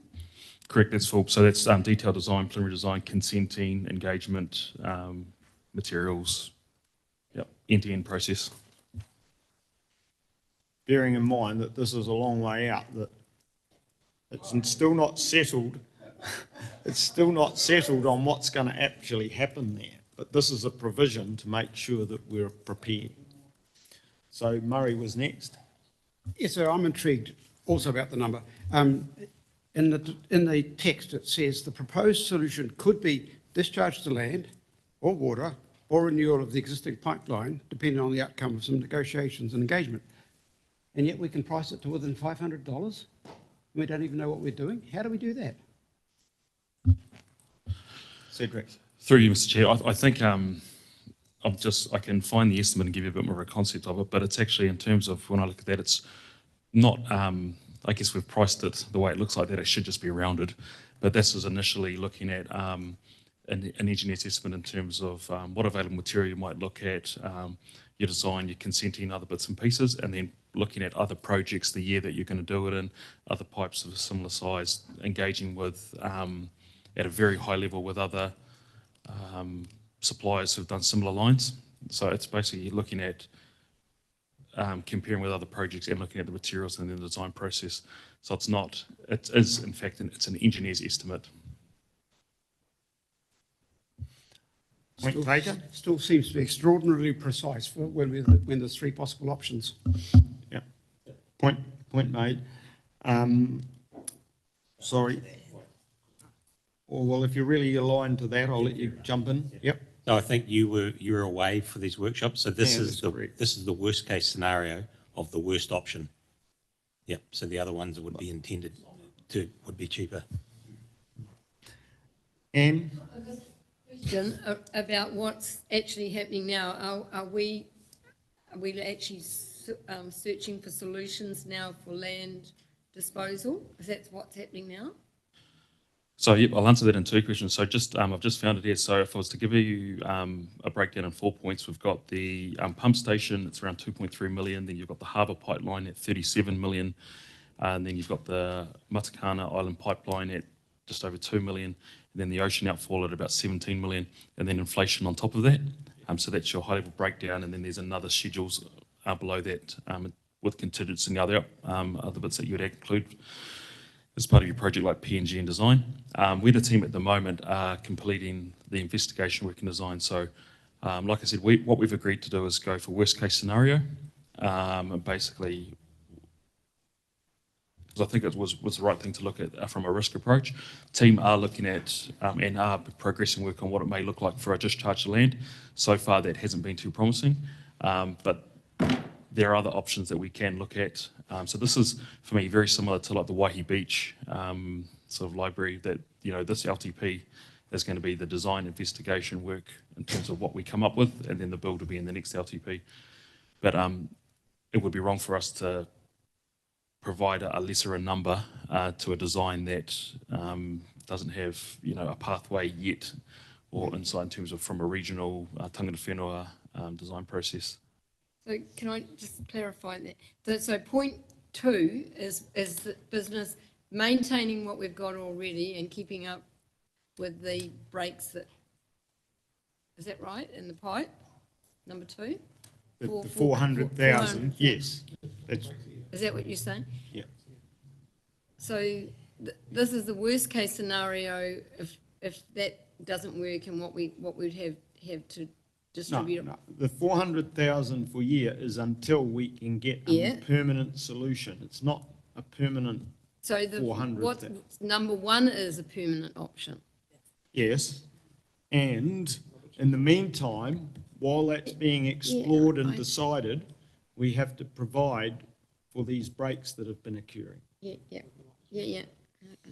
Okay. Rodney was next, I think. Yes. My question's been answered. I just wanted to, Andy beat me to it. I just wanted to ask a question to highlight the fact that we are looking at the worst case scenario as we see it. Yeah. So it's already been answered. Thank you. Assumed worst case scenario. Yeah. Thank you. Margaret? Just about for as long as I've been here, the wastewater disposal at Katikati has been a serious issue. And I think for the first time, we're seeing financial statements put beside what the options might be. We've had committee after committee, subcommittees, looking at the issues of land, and nothing ever seems to come back as a result of any subcommittee decision. So I'm grateful to see that at least there's funding options there. Some of them will be guesstimates, I assume, Cedric, but at the same time, I can see a pathway at last, and I'm really grateful for that and fully supportive of it. Yeah. I'm not sure that I think that's actually correct. I think you're talking about we've got a sum set aside to do something, but we're still don't have a plan about how or what we're going to do. And so that's ongoing until we can resolve that issue. We can't actually spend the money anyway. But the pressure is on for us to get it done because of the high maintenance costs of the existing. There is a sense of direction that's coming through today, which I have not seen before, and I appreciate the fact that that's the case. Thank you. Don. Yeah, this really highlights the Three Waters debate that's been raging for the last number of years. You take a project like this over a 30-year life, 60 million becomes $120 million, 4 million a year. if it's 90% to the rates and 10% or 8% growth, 92 rates, this project, if you went ahead with it, has the impact under our current way we charge rates of putting $300 extra on every one of our 12,000 households who pay a wastewater charge. So it shows that is material, that this project alone increases it by 25% alone. So it's all very well coming up with solutions, but it draws home the huge cost that this is going to be spread over the whole. Under our current system, the current way we work, we are Western Bay ring fenced and we largely fence it to those connected. So the fact that it's happening at Waihi Beach is irrelevant. It's going to be $300 per property for 30 years to accommodate to do this. Okay. Sorry, Thank you for that. Sorry, Waihi Beach. Thank you for that. Moving on. We have a mover and a second of the recommendation. Councillor Joyce and the Mayor. Any speakers? Yeah. Thank you. So I applaud what Margaret says because I had the same impression, but I'm a newbie of them. I know I'm not supposed to say that anymore. But yeah, there was no mention of money for this in the last long-term plan. And yet, and I guess the hope was that it would be okay till 2035, right? And so we would address it, but we would need to do it for a while. And sadly, the outfall is failing, right? You know, 2 leaks a year. 2 leaks a year is also a guesstimate because I don't know. I think we had more than 2 in the last year, haven't we, Cedric? So you know, 400,000 for 2 leaks a year. There's a real problem. This is core to what we do. To pick up on Councillor Thwaites' point, you know, yes, this is expensive. Yes, it has to happen. It's core to the utilities of what we do with our wastewater, fresh water, wastewater, and stormwater. It's not going to go away. No matter who's running Three Waters, the bill will still come back to this community, right? You know, if we join a Bay of Plenty wide group, and we may do, then the bill will still come back to the users. It'll just come out of your left pocket instead of your right pocket, right? So, you know, you'll have it in your water charges instead of in your rates. There is no magic bullet here. You know, this is expensive stuff, and it's core to what we do. I applaud the fact that we're biting the bullet. I'm mixing my metaphors, but you know, we have to deal with this. Just like we had to deal with Te Puke's wastewater issues. We're lucky there that hopefully Rangiora will pay for most of it. We don't have that same joy in Katikati, although we still have those 42 hectares of industrial land to develop. That'll help, hopefully. But, you know, this is, well, what else can we do? We can't have a failing pipeline dumping sewage into the harbour. You know, anyone who's opposed to this, I would invite them to put up an alternative solution. What I particularly welcome is that this is the worst case scenario. My impression at the last long-term plan, and I was a member of the public, I wasn't on council, was that it was incredibly optimistic. Incredibly optimistic. I think this time we're being a lot more pessimistic. And I think that's a good thing. You know, I think, you know, hopefully it won't be 68 million. We've got a lot of work to do to work out how much it will be. But it is prudent to put it out there and not put out the lowest estimates all the time. And, you know, this will cause sticker shock for people. You know, looking at the range of options that have been given to us over time, this was the high-end one. But, you know, that's how you plan. You don't plan based on, well, I can do it for this much, and if it gets worse, I'll just buy a lotto ticket. That's not how planning works. So we have to do this. We don't really have a choice unless we're going to dump sewage into the harbour. Thank you. Anne? The rhetoric that has been around the table has been quite right. To my knowledge, there has been a committee that's been involved in this for 3 trienniums, and no solution has actually come to the table. So well done, staff, for bringing it up. We cannot turn away and ignore this anymore. We have got constant signs that are around our harbour margins that's saying don't swim in the water, all of shellfish, don't take shellfish, all those sort of things. It is not a good look. When the tide comes in, you cannot walk and paddle in the water because of the sea lettuce that's in there that's died and it's come into shore, and it's slippery and slimy. I've been down there quite a bit. And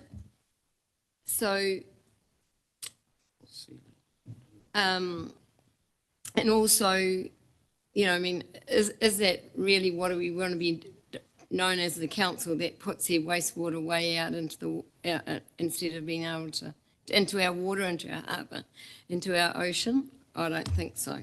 So the other point about this, and I'm not too keen about Katikati growing, but Katikati cannot grow because the wastewater plant is at the pretty well the maximum now. I think there was only another 400 houses that could be built in there to be taken by the wastewater treatment plant.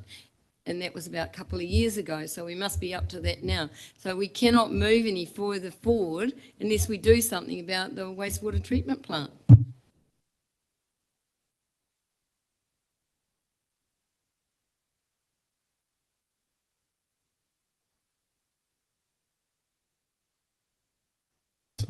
One at a time, please. Margaret. Yes, thank you, sir.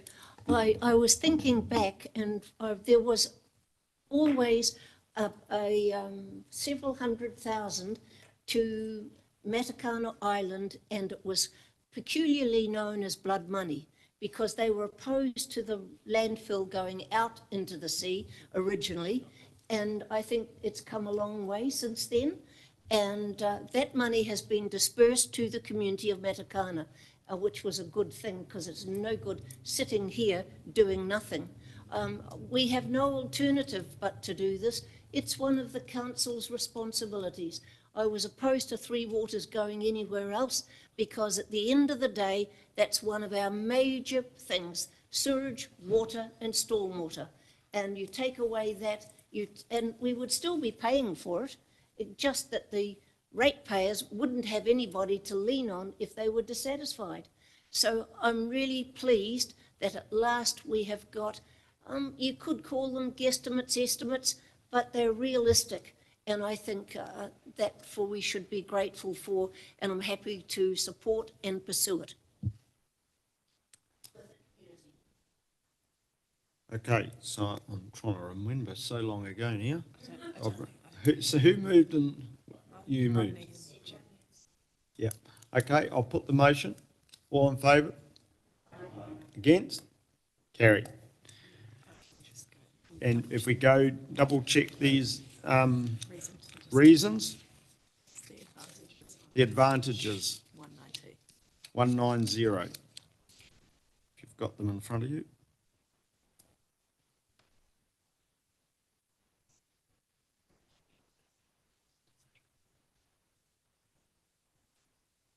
The only thing I'd ask is that it be a bit broader, because we're actually looking for a long-term solution here.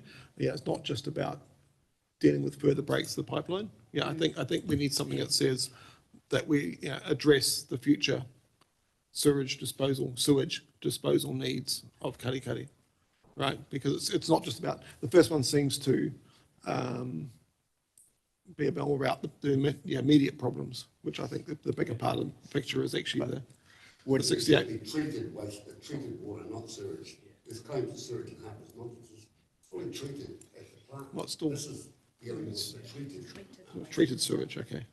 Sir, Councillor Thwaites is very correct.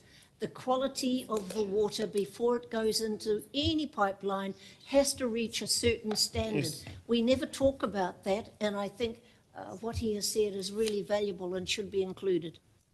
Yeah. So, yeah.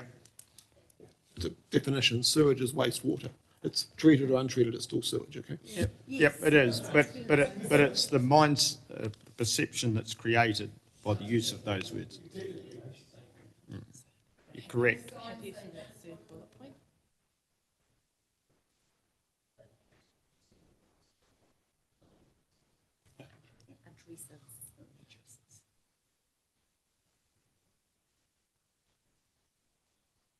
All right, moving on then. We've got through 3, we're finally on to 4. Transport activity charges. Mr. Murray. My question, sir, is do we have to deal with all of these as one? Is it all or nothing, or can we look at them in parts? Well, I was hoping to have it all moved as one, but if you've got questions on specific ones, you want to raise? Oh, no, I've got a serious objection to the community board roading funding being removed. Yep. Okay. Some of the others I might agree with, but I don't agree with that one, so. Yep. I suspect there might be some others. So Cedric, can you spell out again what we talked about at the workshop in regard to this? Yes, I think the key for this proposal is looking at our allocation to the community boards in terms of their voting rate. And what we are proposing is that we remove that, just what I would say discretionary funding, and have a 200 and replace it with a 200K budget that can be used across the district. I think probably the key one messaging for that is probably the perception that it is a discretionary fund. And what I would be saying is that it doesn't necessarily, those funds don't draw a subsidy. So when we were talking about the A, B, C's and D's and going through those priorities, or we were working through that, we determined that these are projects that are driven that wouldn't necessarily align with a policy or a type of level of service that we would traditionally do in terms of our subsidised roading maintenance contracts, whether it's curb and channel or footpaths, in terms of what our current levels of service are. So we felt that potentially there was an opportunity to reduce funding in that area and just have more of a consolidated fund, which would need a policy and a bit of a wraparound in terms of how we allocated that 200K of funding, which would most likely be ring-fenced to non-subsidised activities. Because responsible and prudent roading activity should always come with a subsidy. My point is, though, that if we take this away from the community boards, we are effectively emasculating them, and we might as well cancel the community boards, and so we've solved the representation review all at once. This is one of the really neat things about community boards, that they have this fund that can address particular things to their community and address concerns in their community. The community comes to the community board and says, we see this little issue here, we'd like some curb and channel down there, or we'd like a footpath down this part of the road, and they present their case, and the community board looks at it and says, yes, that's a good idea, or no, it's not, and then addresses it, and then spends this money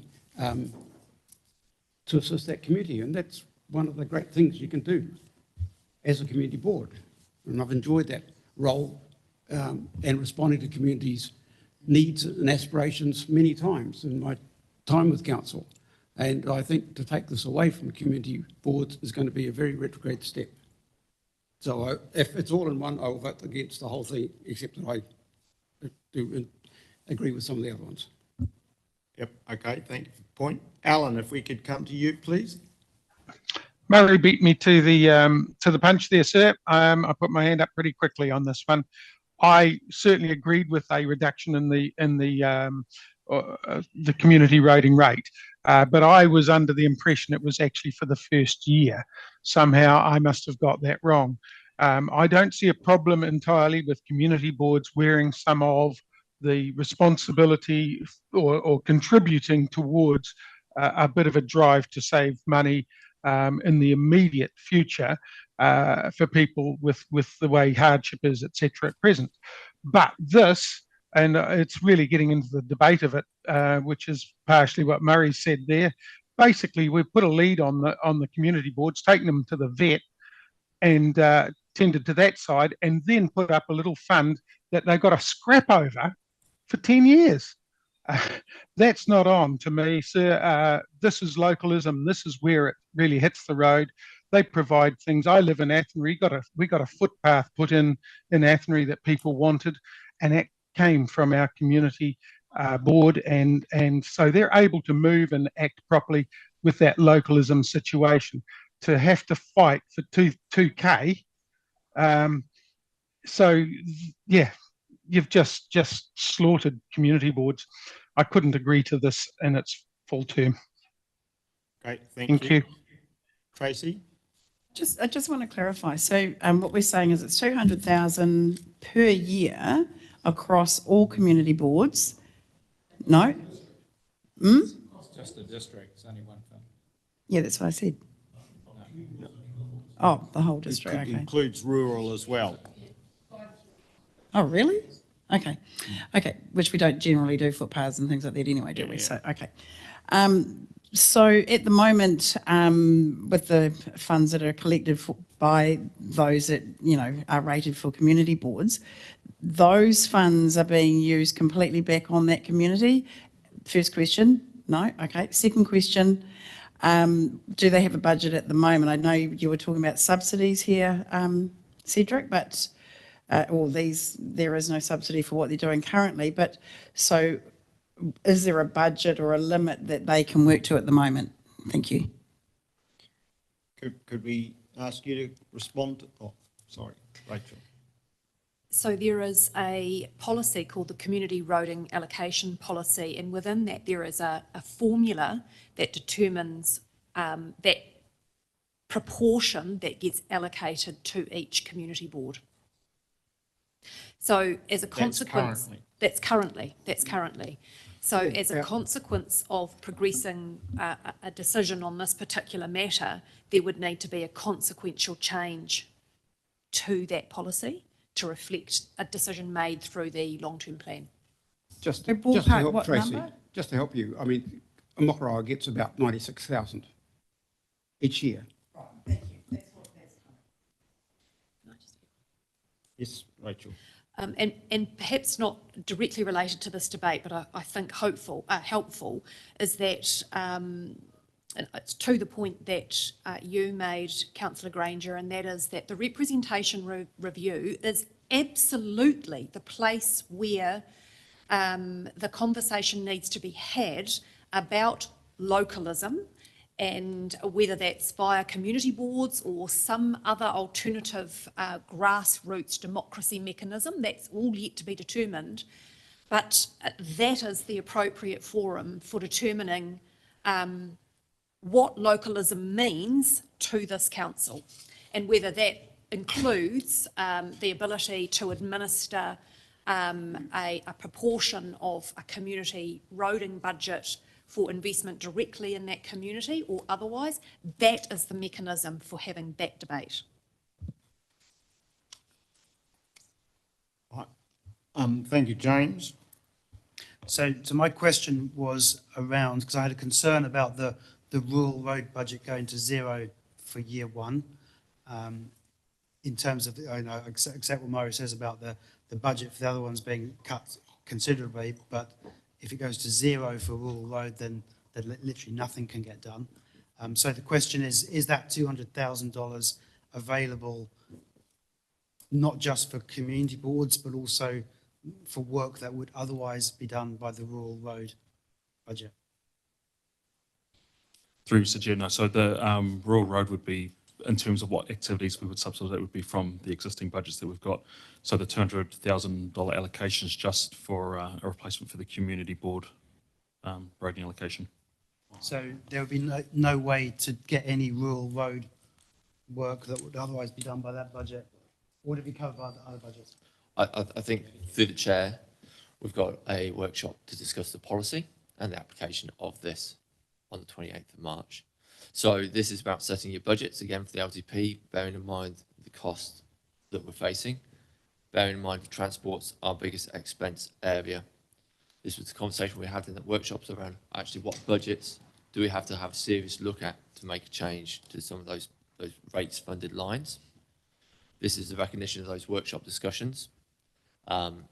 This $200,000, sorry, not 200, reflects that and is a budget for community board areas and the rural side of things. But that actual application and how that's split is a policy discussion that we can have around that community roading allocation policy. I mean, I hear you, and I find it interesting today to hear the voices around the table when I, in the workshop, explicitly said, this is going to be seriously unpopular with the community boards. Are you sure you want to go there? And everyone seemed happy, and I lost that one. Now things seem a bit different. But I am concerned about the inequity between, at this point, being 200,000 for community boards to, as Murray put it, scrap over, and zero for everyone else.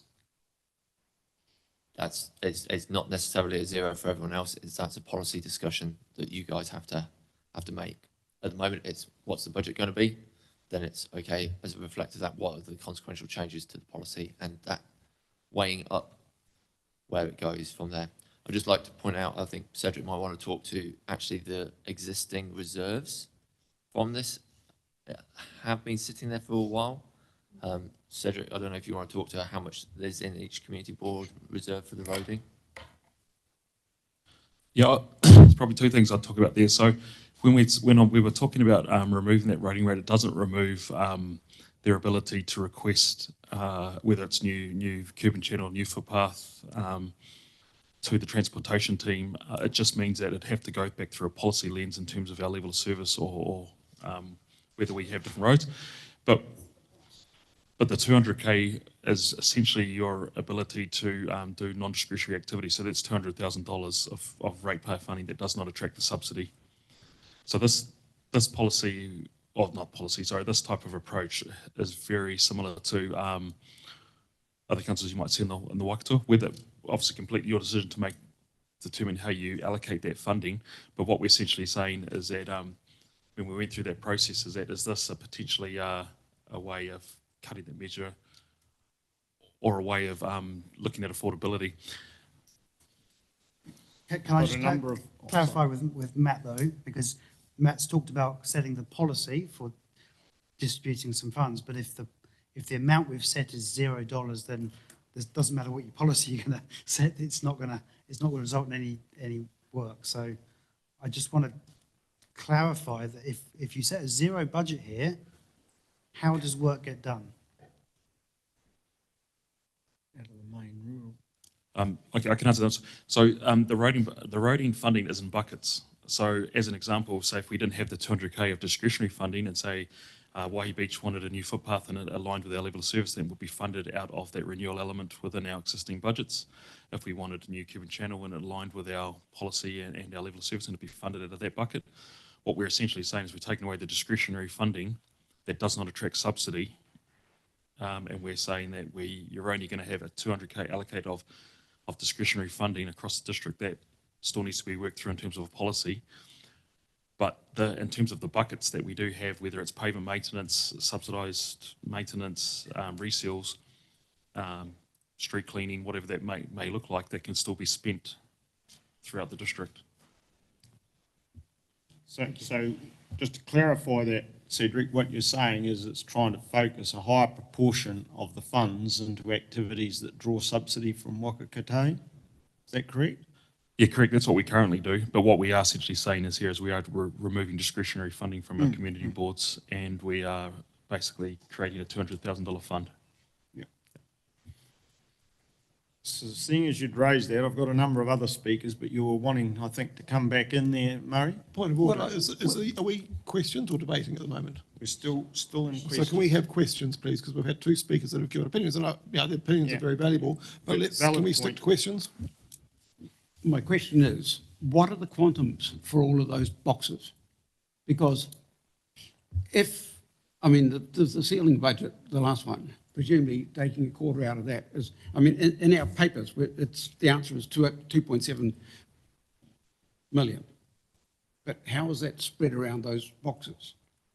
We don't want to spend all our time arguing about the twiddly little amount if the big ones are in the field extensions, for example. So can we be told what the savings are in each of those proposals? Well, all right. Well, we'll miss out staff then. If we can go to Don. Well, answering Murray's question, currently it's about $850,000 to the community boards, $250,000 for rural roading, 164, 159, 178, 317 to Te Puke. So you're virtually looking at 1% of rates. If you want to keep this in, just add another $1 million to the budget and increase rates by another %, and it can stay there. But I'm talking to the topic like Rodney did. Yeah. The key is preserving our seal and focusing the money. Yeah. And the other point I was going to make is that we need to remember that we're talking about a consultation document that we're preparing. It's not a decision made at this, and we'll certainly hear, as Rodney's pointed out before, from the community if they're not happy with the direction we appear to be heading. Yes, you're next. So we've had reference to a community roading rate. Does that actually exist? Or do these funds come from the general roading rates around the? Yeah, thank you. I was asking staff, but never mind. Well, I mean, there seems to be some misconceptions. I mean, this money essentially, is it raised from within the community board areas or is it raised across the district? Can I have an answer? An official answer? Yeah, I know Don's right, but. Through the chair, it is across the district. So it's across the district, so it's not coming from community board areas, okay. Is there an option if community boards want to pursue this, that they could raise a rate within their local area? Yeah, or ask if they could, because this has come from a community board chairperson who I've spoken to the last few days who saw this in the agenda. They said, what if we wanted to continue doing some of this? Could we raise a rate within our area? A targeted rate. I believe I'd be correct, and I think I'd be correct in saying that it's no different to likes of what Katikati or Makatu does, where they have an additional rate in their area. Yes, they can Put that proposal up to council, basically, is the answer. Okay. They would put the proposal to council. So through this consultation, if that was the feedback we received, council will then resolve to look at that for the annual plan, because that would require setting up a new rate and consultation with that area of benefit and those people that would pay that new rate. So it wouldn't be immediate for that first year, but then we'd have consultation through the annual plan on that. But there are budgets and reserves currently for those community board areas, and they're not small for some of them. So I think that's just worth considering as well as part of that decision-making process towards the end. Right, quickly, we want to move through these questions if we can, please. Anne? So, is that saying that they get 200,000 each year? Each board? No. That's the way I read it in the workshop. Right, right. It's $200,000. Between the 5 of them. Okay. So hang on. So I think that you know, so many times in Katikati and Waihi Beach, in particular in Katikati, we come up against, we really want, our town centre is a disgrace. And we come up against it. Yes, I understand what you're saying, Anne. Yes, I can see that, Anne, but it's not up to the level of service. Now, the community board only had that other option of that money coming into their community board money that they could use when they got a no and they wanted more than a no. And now, I did think it was 200 that they were getting each. I didn't think it was going to be. So what's your question? That was the question. I was happy with that, but to find that out, that is the only, yeah. Okay, thank you. Grant? Oh, your hand. Well, Did you have a question or has your hand come down? Yeah, I sort of did, but I was going to sort of agree with Murray. But my question, I guess, is when we discussed this at the workshop, I don't recall this option coming up, despite what James says.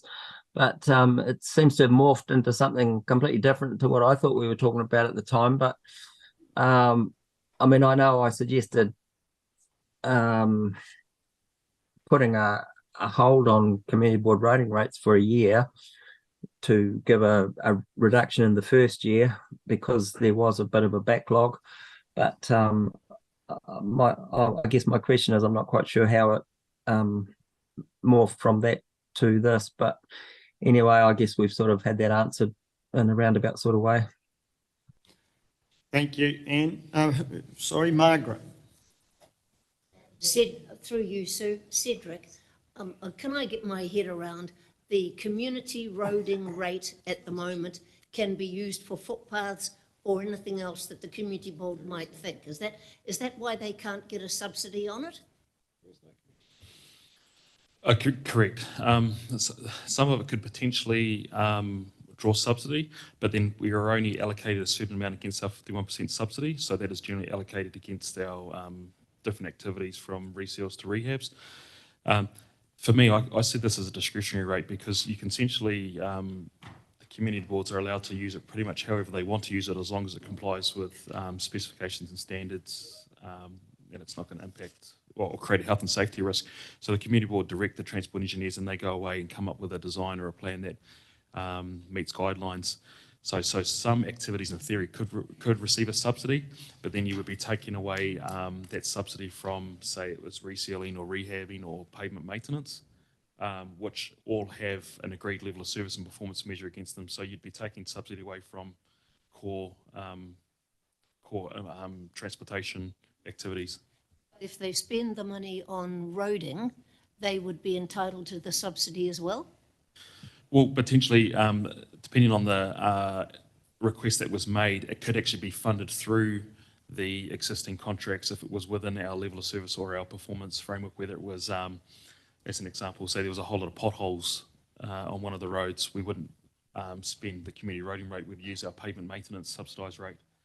So this is generally for, I think there was a request for one of the community boards for a footpath, and the transport engineer put that footpath through one of the reserves, and that was used. They used their roading community rate for that, which wouldn't draw a subsidy because it was through a reserve.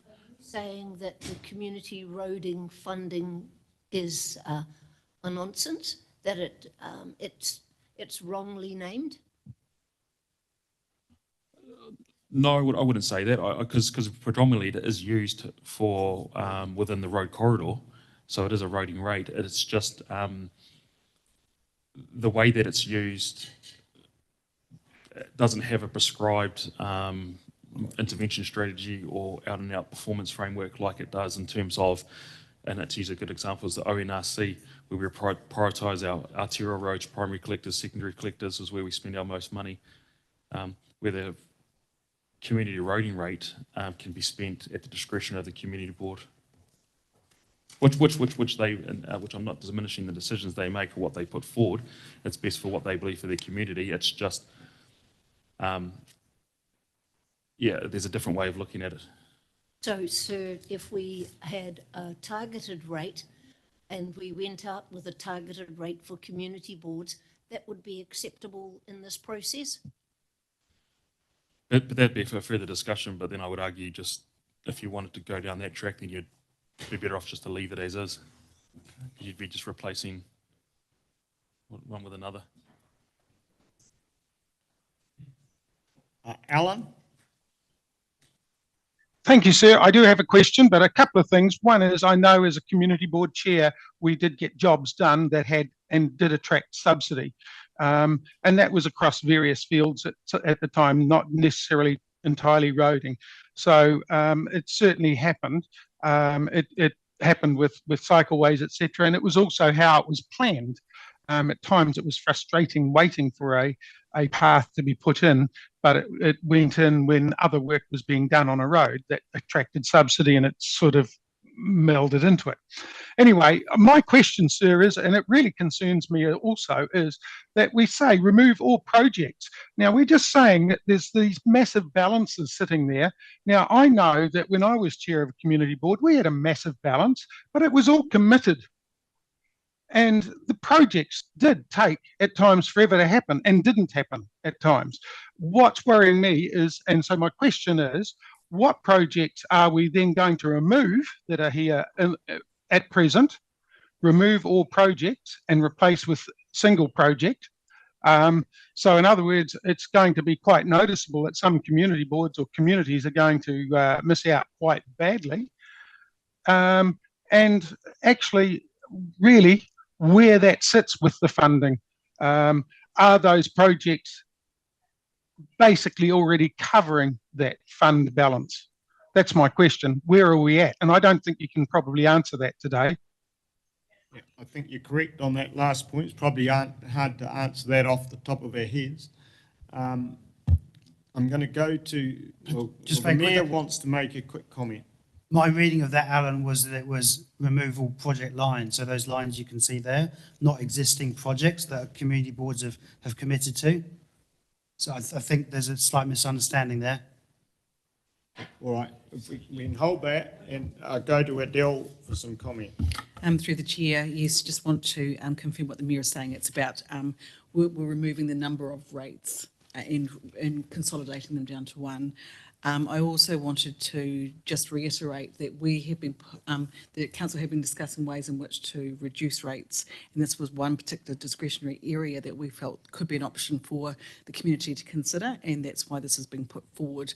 It was effectively $600,000 that was reduced in the budgets, which, if we were to put back in or go for a targeted rate, you'd still be increasing rates. So we were trying to work through options where available, and this was one that we considered that we might have an alternative option to consider.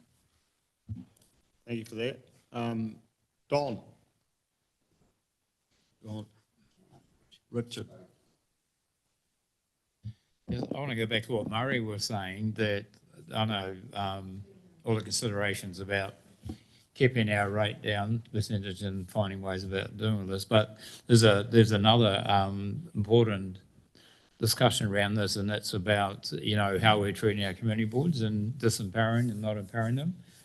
So we've got to consider what this means currently with the community boards we have, and what they're able to do and what we're taking away from them. And it is quite a significant amount of money. Matter of fact, besides the reserve account, it's the biggest piece of money. And, myself being, on the Tupō Community Board, we got some projects across the line because of that fund. And there's something about, that localism for the locals, getting something across the line that I know the council serves the whole district, but community boards can really focus locally on their situation. It's a little bit inequitable because we don't see that same thing happen with ratepayers association places that aren't represented, especially out our way, and Kaimai and Te Puna. Katikati and Waihi Beach are a little bit different because they cover the whole district. But yeah, I just like to, that to be taken into consideration, that we, what kind of message are we sending here, and how does this affect the performance of the community going forward, and it being significant or important. I'll comment on that in a minute, but did you have a question in there, or? Sorry, it's hard to.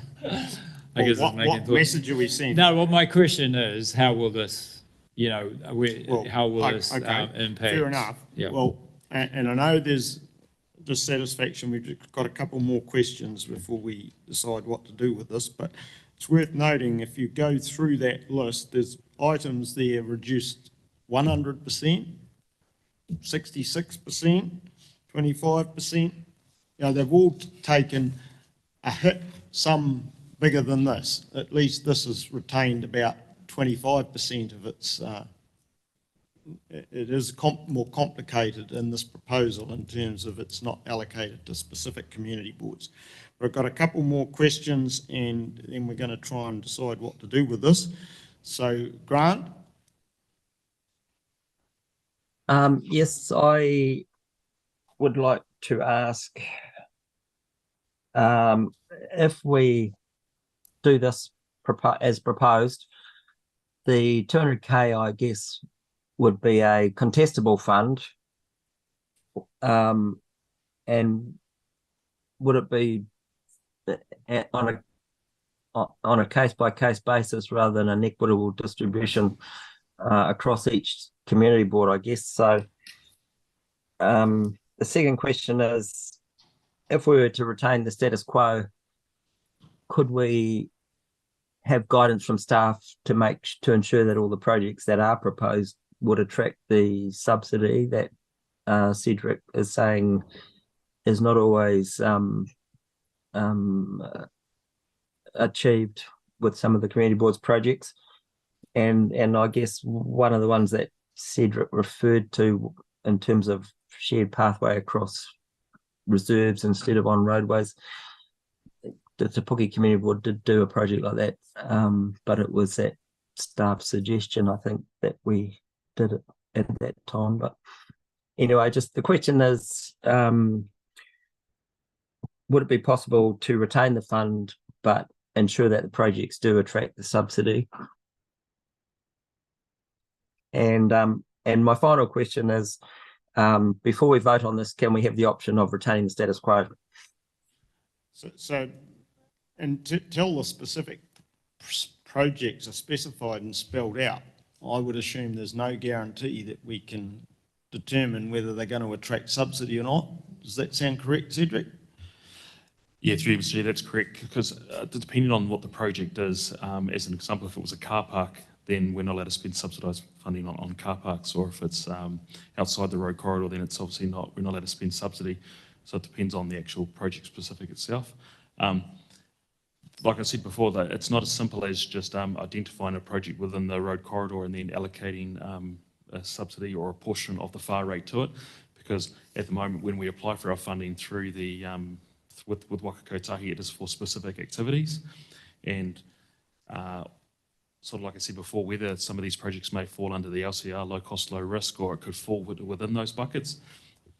Reality is these community roading rates have always been treated as almost as my understanding, as a discretionary fund, and then if it can be funded through means or a subsidy, that is looked at, but predominantly the subsidy is generally allocated to the core transportation activities, because the allocation, say council had, $30 million, doesn't automatically mean that you'd get a $30 million match with your NZTA subsidy allocation, although the percentages that they give you is fixed, the allocation is not. Thank you. So one more question from Margaret. I'll just answer Sorry. Dali's first question. That would be a policy decision from yourselves about how it would be allocated. Yeah. Thank you for that clarification, Matt. So, sir, this has still got to go out for public consultation. Absolutely. And people can comment on Yes. it and defend it. But Adele's answer that it was part of reducing the costs for the rate increase. So I think, sir, and you said yes. So that was my question, and I'll speak to it shortly. Okay, thank you for that. So my comment before I ask for a mover or second, I am going to continue and ask to take this as a package. I note in response to, say, Grant's question about could we as an option take this back into the status quo for the community board section. Yes, we could do that, but would take our proposed rate increase from around the 13.3 to 14% or thereabouts. So what are the figures on page 202 for this package? There's $2 million a year. So I don't know where this idea, the community board may be 600,000, but we're looking at a package of $2 million a year. So that's not 0.6 of rates, that's actually 2% of rates. Yeah, yep, that's a valid point. Thank you, Rodney. So, yeah. And so the other point I was going to make was that Councillor Murray-Benj has made so well that this is an opportunity for the community to have their say after during the consultation period, and let us know. Did you have another question, Councillor? No, I would like to move an amendment. I would like to move an amendment. Okay. Well, we haven't had a motion put on the table yet. Well, I'd like to ask, is it possible to put a change in there that we can talk about?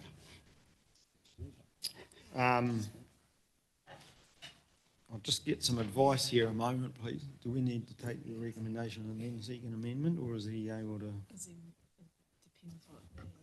What's your proposal? That the big box for community boards be for the first year, because that gives us time to have a representation review. If we don't have community boards at the end of that, it doesn't matter, because there'll be none. If we do have community boards at the end of that representation review, then we can review this reduction in their funding. And so it still achieves what we want to do in the first year. So if we were to remove it for the 1 year, would you want to, do you just want to leave it as bald as that? Or do you want to reconsider for subsequent years or put in some wording around that? What's your proposal? As in the first box, reduce the year one budget to zero. Yeah, accept it all except for the 5 community board ones was what you were saying. Is that what you're saying? Well, you alter those 5? No. That's what I wanted to go, but I wasn't getting anywhere with that one. So my second idea was to say for the community board ones, we reduce it for year 1, not from years 25 to 34, just for year 1. Yeah, that's what I thought you were saying, so, yeah. I think we'll take the recommendation as it is, and then you can come in with an amendment if you wish. Is that all right? Okay, do I have assuming I get a mover and seconder? Are you moving? Thank you, Councillor Joyce. Do we have a seconder? Councillor Murray Bench. All right. Yep. Yep. Now, you're testing me, aren't you? You're going to earn the big bucks here. It's Deputy Mayor. Okay, so why am I moving this? Well, essentially it's a matter of fairness. Why does Pongakawa subsidise Waihi Beach projects? Why do Kaimai people subsidise Te Puke projects? This is another case, like the Town Development Fund, of a poorly targeted spend. I remind people there is no such thing as a community roading rate. We keep getting it referred to, but it doesn't actually exist. This is taken from the district-wide roading rate, which I wasn't aware of until this came up. So what we're having is a cross-subsidisation of 5 areas by the whole district. It's inequitable to have other areas funding just community board areas. And what are we focusing on here? We need to rebuild all our roads, right? It's turned out that we had a contract that's gone wrong, it fell apart. No one was happy, the public weren't happy, the council wasn't happy, Waka Kotahi wasn't happy, and frankly, the contractor wasn't happy either, right? The large number of roading complaints. We've got core business to do on our roads in terms of resurfacing and rehabilitation. And I think, frankly, centralised control of that to maximise subsidies and get our roads fixed should be our priority.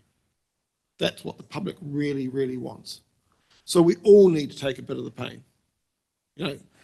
I've raised the point that I did before on page 202, across these roading project savings, it's $2 million. That's pretty much 2% of rates. And a third of that is the community board rate. Also, I mentioned earlier, I've already had a call from a community board chairperson who, you can probably guess who it is, but this person reads our agendas assiduously, along with all supporting documents. If you haven't worked out who that is yet, but he's saying, what's going on? And I said, well, yes. He said, is this a cut? And I said, yes, it's a cut. We all need to share the pain, and so do community boards. But his second question was interesting. He said, well, could we raise our own rate? And that brought us back to what was referred to before. Katikati has never relied on the district-wide town centre development rate. It's raised its own rate to get on with things in its own community. And I believe that is where it should be. If a community board wants to spend money, they should raise it generally in their community. And then they have much more say in it. Otherwise, it's free money from heaven. And of course, no one wants to turn away free money from heaven. But with spending should come responsibility. And to my mind, we need to save money. We need to focus on rebuilding our whole roading network. And there's another avenue. If community boards want to raise money locally to spend locally, they can, we should facilitate that. And that's where localism comes from for me. So that's my argument of supporting this. I just have to correct you on one point, that when you say that Katikati has never relied on the town centre, that not totally, yes. They've taken their share along with all the other communities, and they've had an additional rate, you are correct. But I mean, the local rate is, I think, twice that of the old district-wide rate. You've said your piece. Councillor Murray Bench. I didn't have time to read the workshop notes that we were included in the agenda, but I did the whole agenda apart from that and didn't realise that we had got the rate increase down to 13.2%, and I think which is really a great effort on the part of our staff. In this, because this is a consultation document, sir, it will go out to the community, and the community has the right to defend itself whether it wants to increase the rates. And I know other councils have just got really stupid in the way they have increased theirs. So I'm quite confident that we may well get a pushback from our council communities, but at the same time, I think a great many people will be grateful for the fact that this council has continued to claw back its rate increase. And so the consultation document is really, really important. And either they'll confirm it or they'll want it to go up. So as for doing it for 1 year, I think we've got to signal what we intend to do in the longer term, in this long-term plan.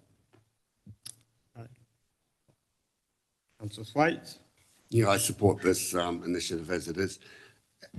In a relatively short term, to reset what's going on with the roading budget and to preserve the seal that we've got, I think Councillor Granger raised the fact the representation review's coming up, and obviously this is going to be key evidence to the local government commissioners when they're here for, you know, to support the case for additional community boards going forward, because this is the sort of thing that's gone on in the past.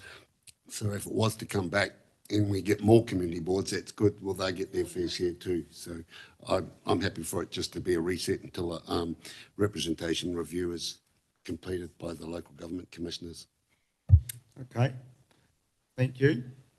Councillor Granger. I thank Councillor Thwaites for agreeing with my amendment, which I have not yet put, but all good stuff. So I should like to put an amendment, and perhaps Councillor Thwaites can second it, that the 5 community board reductions be for the first year only. Okay. Do you have a seconder? Councillor Coxey. All right. You wish to say some more? I think I've said enough on the topic, sir. I've explained my reasons why. And as I said before, that if the representation review changes our makeup with regard to community boards, or more, less, or the same, or none, then that plays into this. But until we've had that representation review, we don't know that answer. So committing beyond the next year on that is possibly getting the cart before the horse. Seeking clarification that I've understood your amendment correctly, that you propose that the proposal in front of us is in place for year 1, and for year 2 onwards we revert to what's been our status quo currently. Correct. Okay, thank you. So, can I just have clarification? Is that solely the community boards and not all the other items that are identified? That's correct, I think, yes. Just solely that part? Yeah. Okay, so are there any speakers? Oh. Sorry, Adele. I was looking at all the councillors, not you, sorry. Through the chair, I just want to note that this amendment will actually impact the year 2 rates as we've currently got it, so it would need to be considered as well, that there will be an implication onto your year 2 rates, which will be probably about the 0.6, and year 2 will also be inflated as well. So I just want to make sure that you are clear in making this decision that you will have an impact on year 2. Just for my clarity as well, so when we go away and do the budgets, you're saying year 1, 0 for all of it, no 200k fund at all, and then from year 2 onwards we revert back to what we've currently got in there, so about 800k. No, I don't think that's what Murray had in mind. No, that's not what I said. But I mean, we have heard that the boards have got, or some boards have got large unspent allocations. I don't know how true that is. It's certainly not true in Mokoroa, but if there is a large unspent allocations, then reducing that isn't going to hurt anybody if they haven't spent the money. But no, that was not my intention, but I do believe that they should be spending their allocations and not just sitting on them. So just a moment, I think Penella's just about ready to share on the screen, are you? Well, while she's getting ready, I'll go to Alan. Do you wish to speak to this amendment? Yes, sir, I do. I totally support the amendment as I understand it, being a this term or the 24-25 year being a reduced to 200k across the 5 community boards. I am also prepared to support a 0 if it was the case. But I do believe, as was mentioned earlier, by Grant that we were only talking the 24-25 year. And that's why I was happy to support it in the first place in our workshops to come forward to a decision-making period meeting. But certainly I would support this amendment strongly that's been put forward by Councillor Granger. Thank you. Thank you. Councillor Wickers. So not up to play with the technicalities of standing orders, but maybe the correct term is foreshadowing something.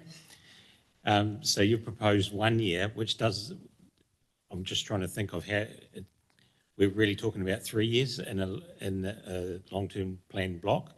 So whether the instead of 1 year, it can be 3 years. And so then it will take it to the next time that this discussion happens to decide which way it goes.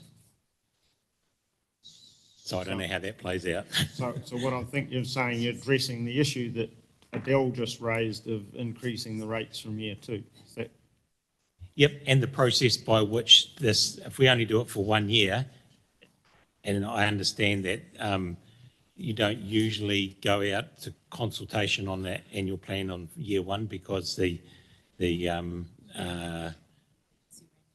it is your annual plan. So it would be the consultation on year 2 then, wouldn't it? Which doesn't usually happen either, I understand. Yeah. Okay. So the resetting of how does this thing get reset or direction? Okay, you've hinted at what you might be able to do. Murray's got an amendment on the table. I think we need to deal with that. And depending on how that goes, there may be an opportunity for you to bring forward that as another amendment then. So so in front of you, right in front of you on the screen, in the box on the right, at the bottom, it says removal project lines and replace with a single project line with annual budget of 200,000 per annum for 24-25, year 1, and revert to current funding arrangement from year 2 and onwards. So that reflects, that's what you wanted. Seconded here. So I don't have any, oh, sorry, James, I was forgetting you.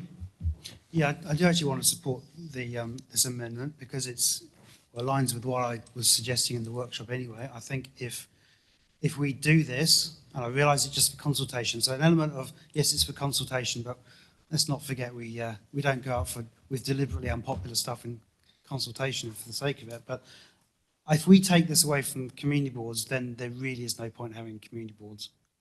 You know, they're left with spending 10 grand a year on a grants budget, and that's kind of it.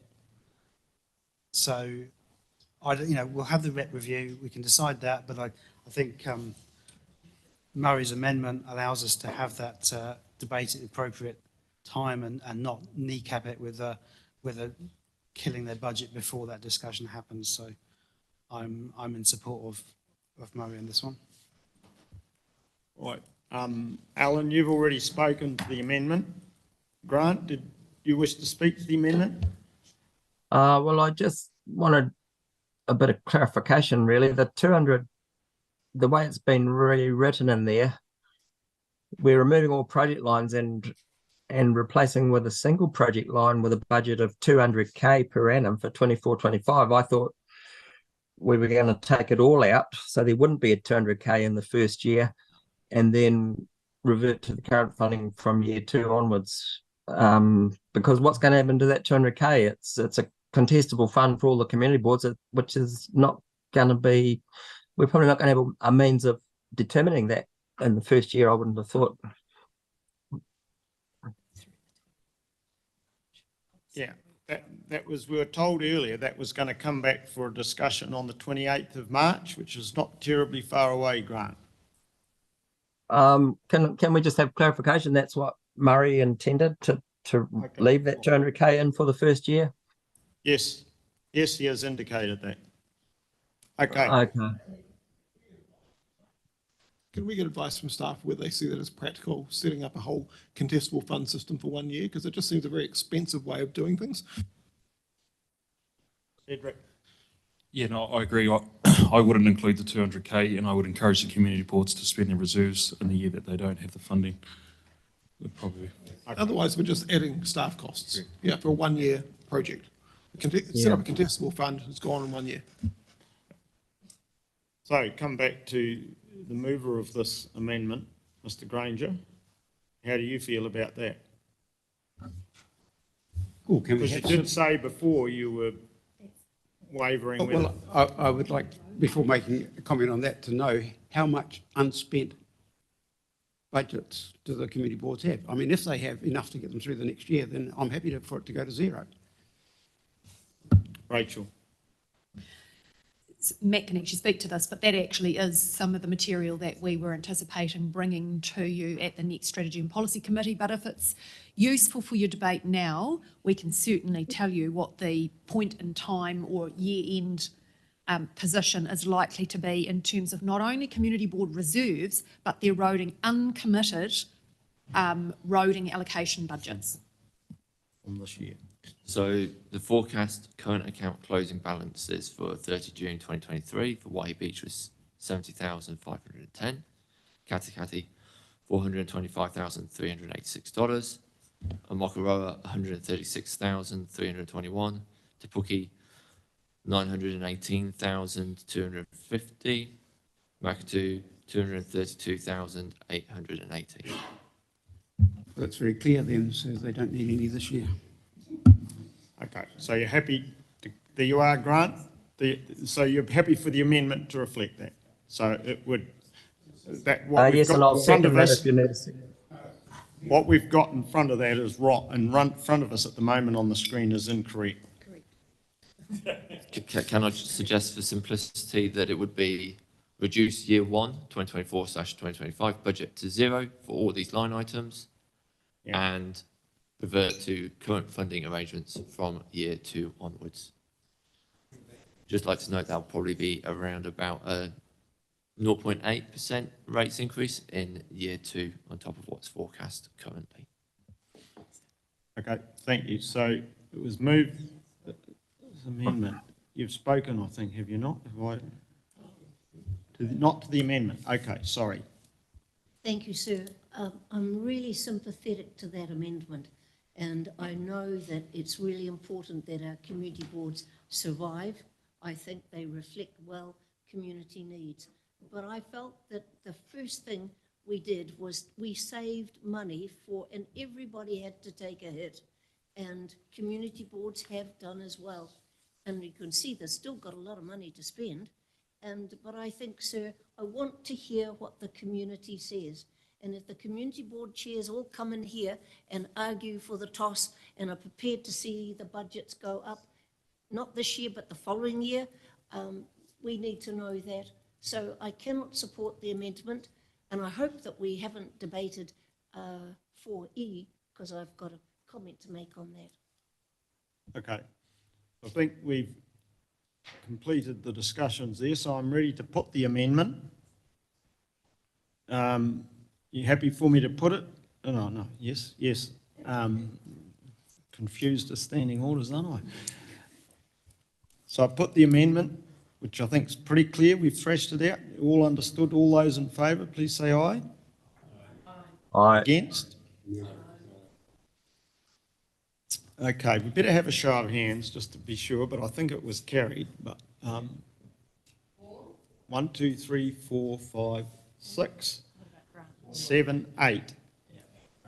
So the amendment is carried. So that now becomes the substantive motion. So I don't have to have any more discussion, do I?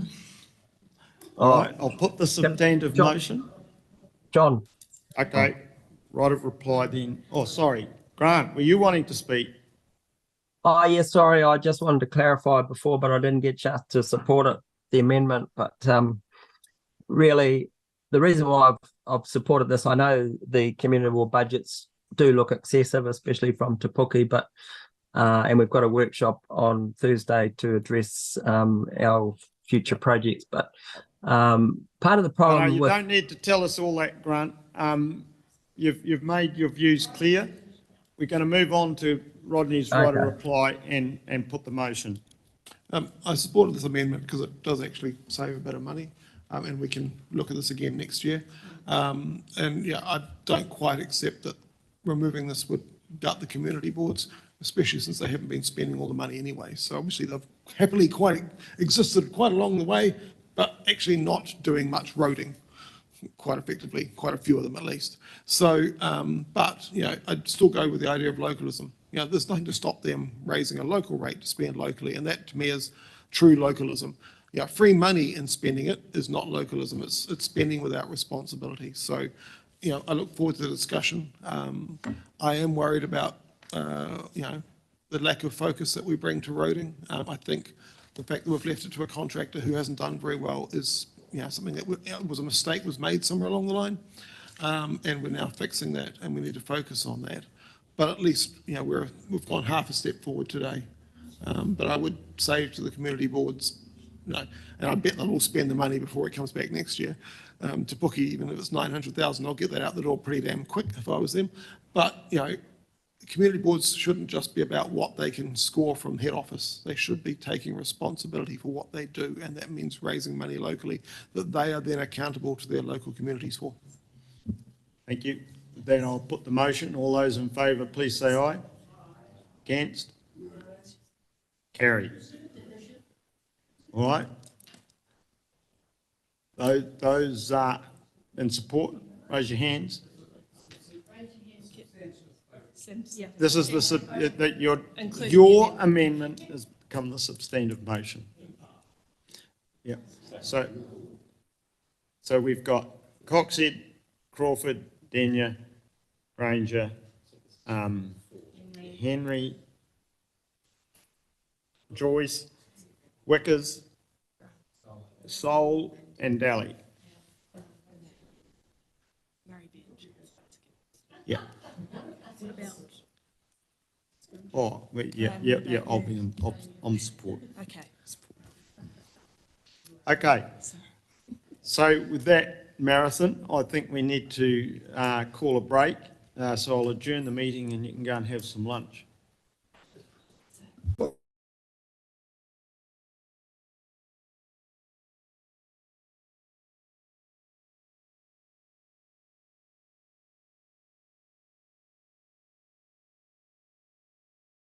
I think there was sufficient in them there, Matt, they'd have opportunity to just comment on the component parts. People will be able to comment on component parts, but the consultation topic will be that as a whole, reframing our budgets for transportation. Otherwise, we'll end up with maybe a dozen consultation topics, which would not make it easy to have the right debate with people. The conversation that we want to have here is, are you happy with us changing our budgets to reduce the rates impact and refocus what we're spending our money on in transportation? We will talk about the individual components of it, but we will not see questions on each individual component. Right. All right. Go and have some lunch.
better resume this meeting. So welcome back. Andy's had to put in his apologies, has had to leave, and others due during the course of the afternoon. So we'll try and at least get this meeting ticked off as soon as we can. So moving on, we're now on 4B, and seal extension. No, is that right? Yeah, reading the right side of the line, John. Future Community Facilities Fund.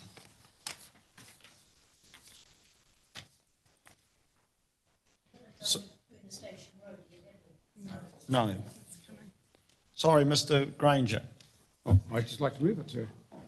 I would like to move 4B, number 1. Okay, we have a seconder.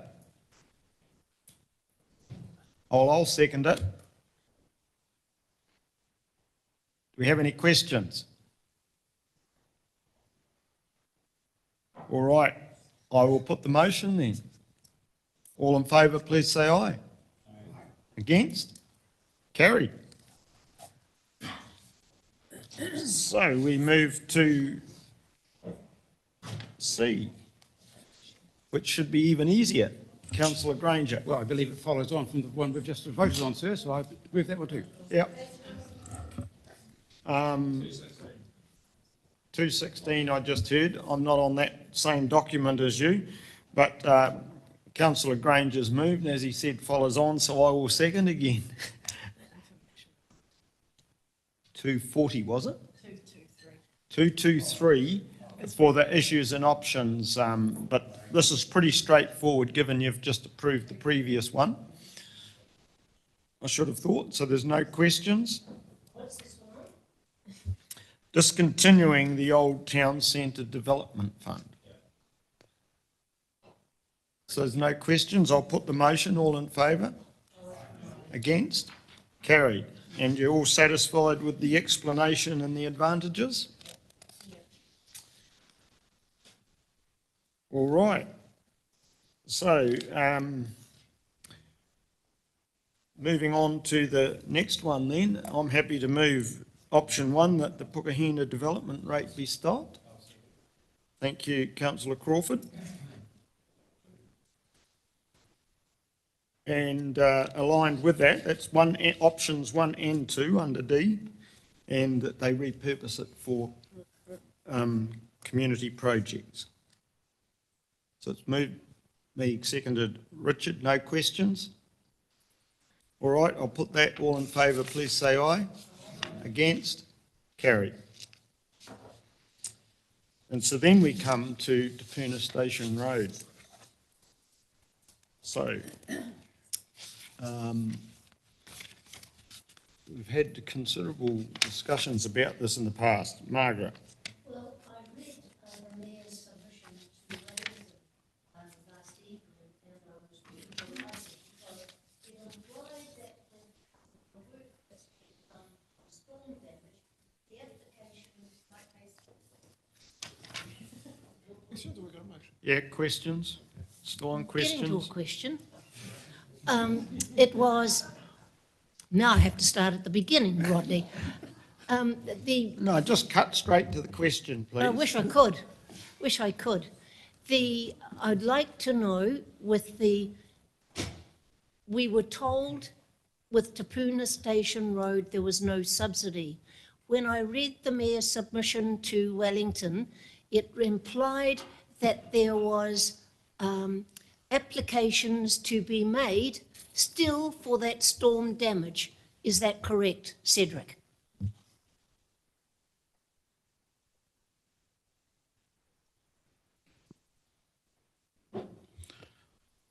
So I think there's two things there. There's the ability to see what emergency funding would be available for that specific project, but I think whether we entertain funding opportunities or not for that particular project, it's still a project that doesn't have a long-lasting engineering solution.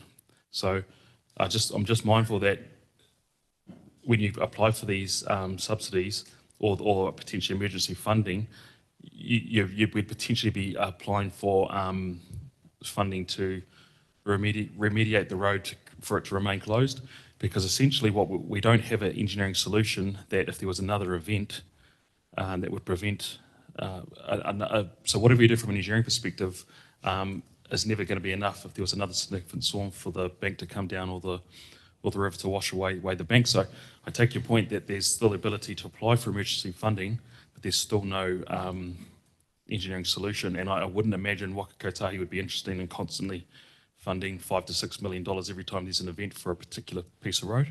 Is that not peculiar to a number of our roads in the district? We can't guarantee that they will never be subjected to damage again. Yeah, correct. But the key difference here is there's an alternative route, and also I don't know for sure, but I would assume this would be a low volume road. So we don't get a subsidy for damage for cycleways, or do we? Depending on the case by case, we may get subsidy depending on the case. But what I'm saying is we might get a subsidy to, say, remediate to one lane or remediate some form of action, but there's still no engineering solution, and we still wouldn't have anything to go to Waka Kotahi to justify that funding in terms of how we could say, yep, if you give us some funding, you'll have a solution here, and if it rains again or there's a significant storm, that it won't happen again. So essentially they would see it as the same as how we as staff currently see it, as basically investing in something that potentially could just happen this coming weekend. For Waipuna Hospice, they too are vulnerable for flooding. Did we take into account their desire to have the road open one way at least? I considered the whole package, I would assume, but I'm going to go to the Chief Executive for comment, please. And on the assumption that nothing has changed in the last little while, and I didn't see the article last night, but when we previously spoke to central government about funding for that road, it wasn't eligible for funding because it wasn't as a consequence of the cyclone or the anniversary weekend storms. It was post that, and only those two first events were eligible for funding. That was the response that I got from Wellington, unless something's changed. Thank you for that. I understand. Callum, are you online? Yes, you wish to make some comment there, please? Yeah, just with respect to the question about Waipuna Hospice, I've been in communication with Waipuna Hospice. They expressed concern that if we closed the road, then it would take away an emergency route for them in the event that there's a flooding risk at the hospice. The response I gave to them is basically the conditions that would require them to evacuate the hospice would be the same conditions under which we would consider closing the road to mitigate against the risk of inclement weather, the river washing away the bank, overslips to road users. So the idea that Te Puna Station Road is an emergency route for Waipuna Hospice is not really a valid one, because the same event that would put the hospice at risk would put the road at risk. So it is basically an unsafe emergency route. Thank you for that clarification. Okay, so Tracy, do you have a question? Actually, another one for Callum. So in my time living here, the only reason for the road closure I've seen in the past has been where there's been a slip that's closed the road on top of the road, not beneath the road. How long has it been between the road falling away and this event? And my recollection is it was very much to do with the cyclone. So it wasn't the cyclone, it was Auckland anniversary. The initial damage was caused on October 23rd, and then it was substantially more damage caused on the Auckland anniversary storm. There has been an example of an underslip threatening the carriageway previously, and if you walk down to Puna Station Road, you can see where that's been remediated with mechanically stabilised earth wall. The problem with remediating the rest of the road in the same fashion is basically the ecological and cultural aspects to that section of the road. You know, you got the shag colony. Apparently there's wizards in there. There's the cultural aspect to Tangata Whenua. So there's a number of issues now related to reinstating that section of road, particularly with respect to the underslip reinstatement. So Callum, how long ago was the last time that the road washed away in the fashion that you're talking about? And actually, is that Auckland Anniversary weekend not considered to be part of something that we can claim as well, given it was a natural event? Yes, yeah, we will be claiming for subsidy. Really, what's at question is the amount of funding that Waka Kotahi are willing to give us. So it's not really a question of the funding assistance rate. It's more the cap on they put on the amount of money that they will give us. The previous underslip was before my time with council, but construction of the cycle path is fairly recent. So I believe possibly 4 or 5 years ago. Sorry, last question. I'm not sure who this is directed at. If we were to consider selling 109 Clark Road, which is a long way off from being converted into anything, as far as I can see, and not popular locally either, could we use those funds to reopen Te Puna Station Road? Or put it as a consideration? So the problem with Te Puna Station Road is even if you fully reinstated Te Puna Station Road, the issue is we'll always have overslips dropping down onto the road, and there will always be sections of the road at risk from scour from the river. So even if you reinstate the sections that is damaged at the moment, that's not to say that another piece of the road which is not currently damaged wouldn't be scoured out and threaten the carriageway, during another storm or, another period of, significant flow in the river.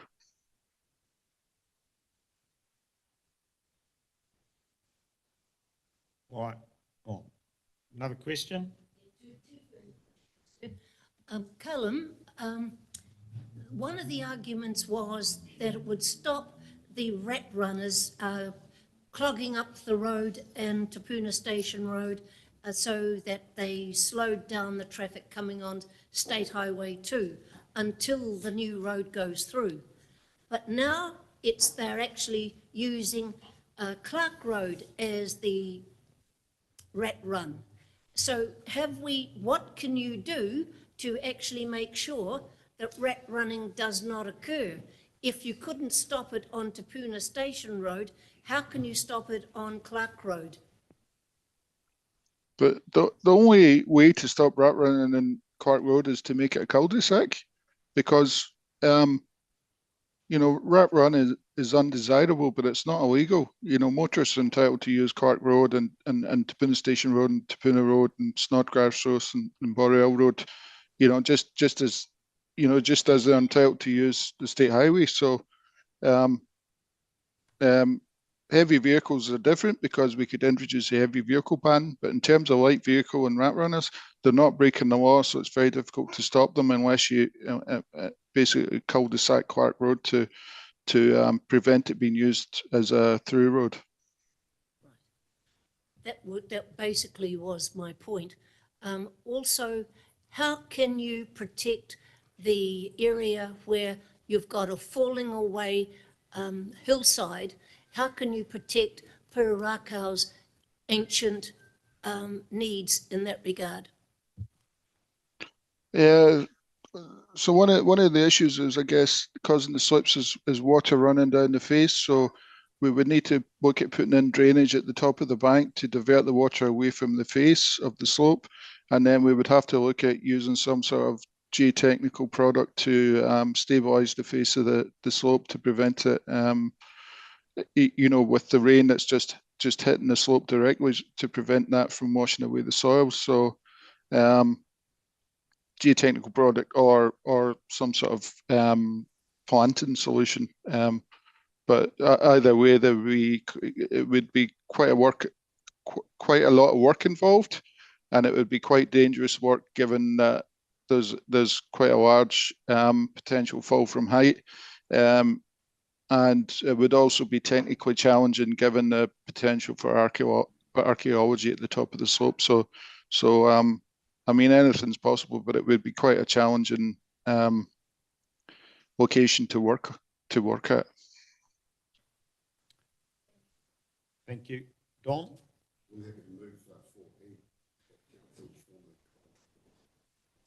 I'm happy to move 4E, that council formally Yeah. close the section. of Just executive. before I accept that, did you have a question? Yes, and you're right, we've got 2 quick questions down here.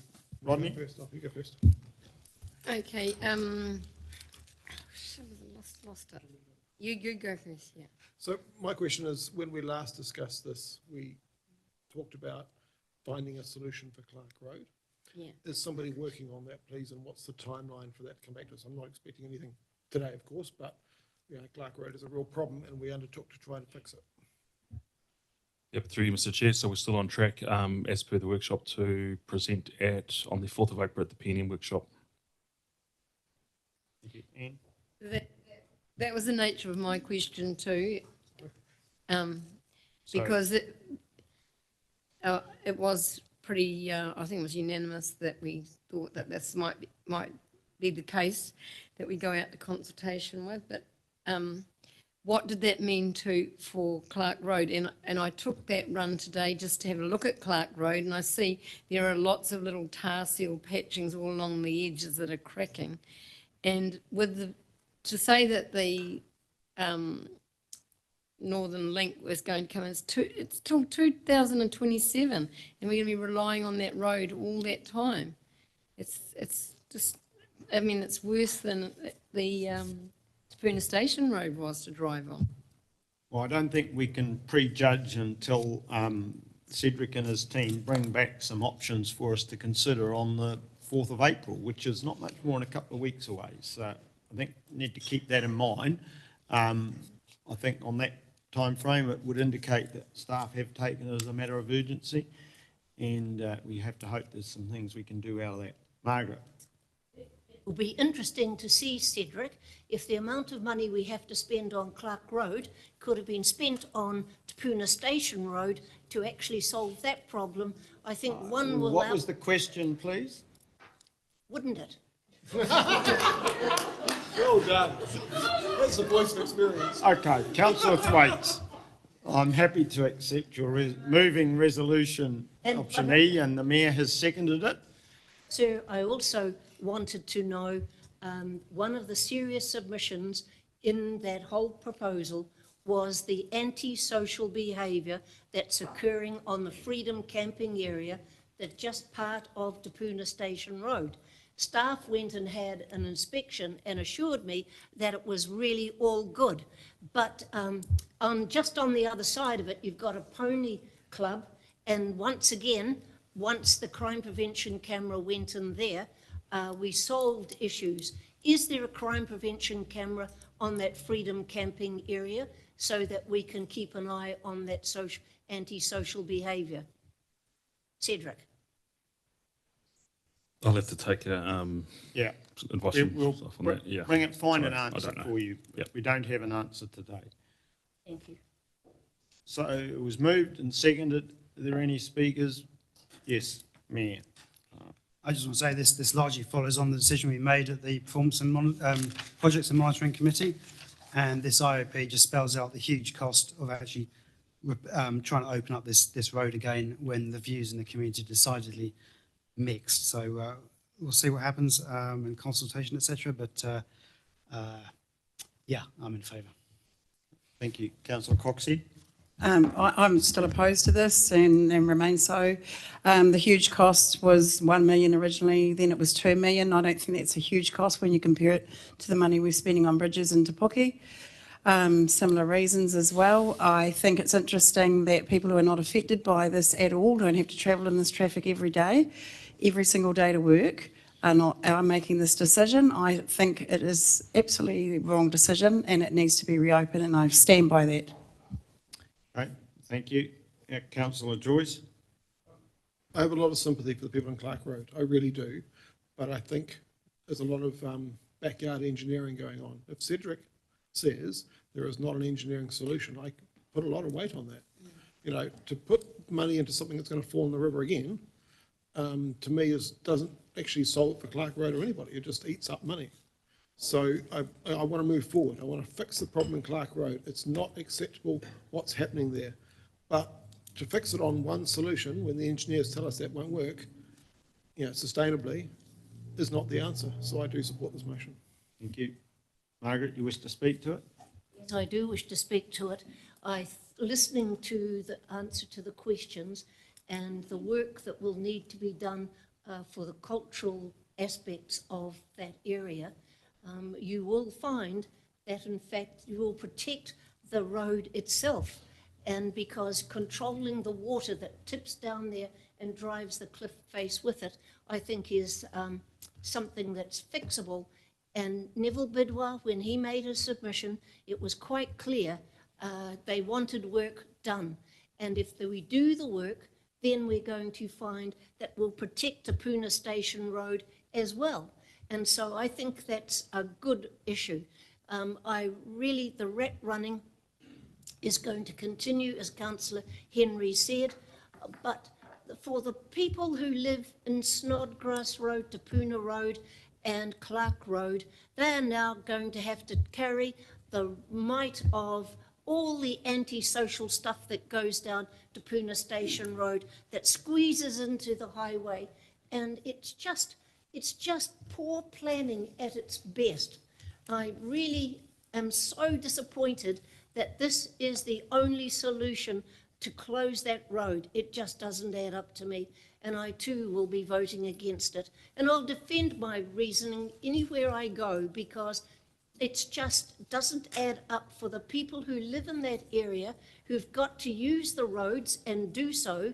And then, but the one good thing our mayor has done is to make sure that 60 Ks will go on those roads of Station Road, Te Puna Station Road, or what's left of it, and Clark and Snodgrass and Te Puna.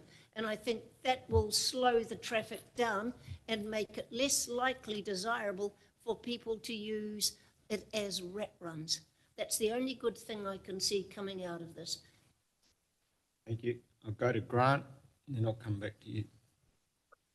Yeah, I'm torn as well on this one, because this is creating a little bit of a precedent in that, you know, this is not the only road in the district that has the potential to fail again after being fixed, well, not being fixed as the case may be, but and you know, those events of last year, we had significant slips on, you know, Te Puke Quarry Road, Rocky Cutting Road, and others. And you know, if we decided every time the cost was going to be prohibitive and we thought it's just going to fail again, then we'd never fix those roads that I mentioned.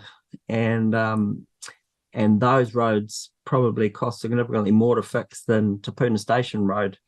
So I really am torn on this one, because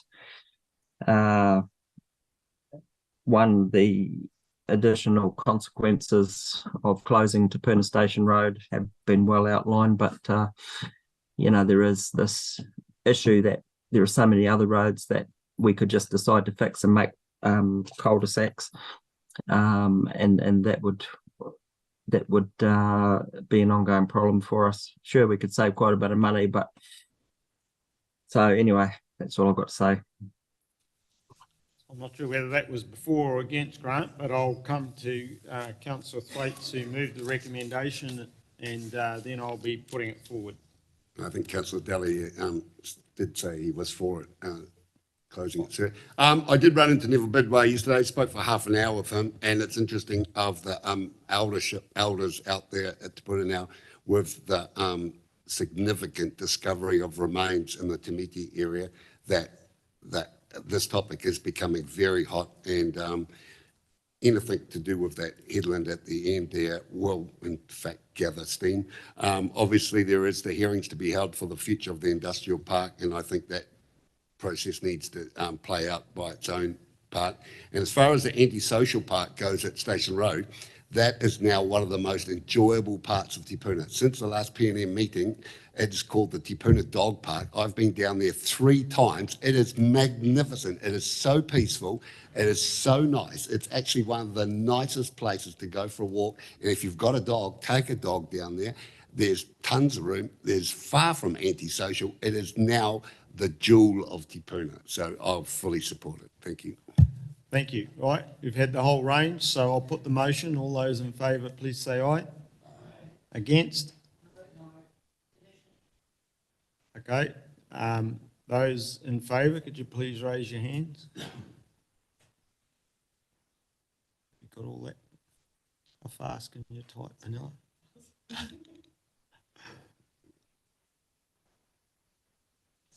You in support, Grant? Like can I abstain on this one? Is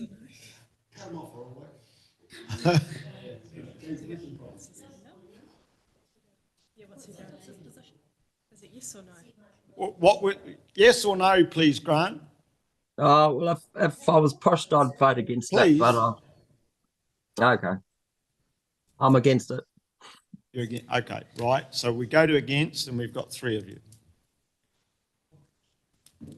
All right. And then we go to the advantages. Are you satisfied with those?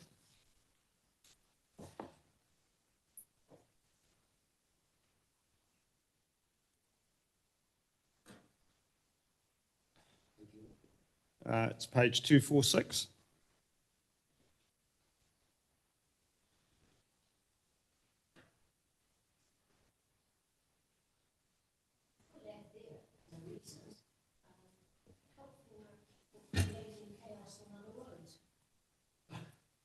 No, it was, no, I think.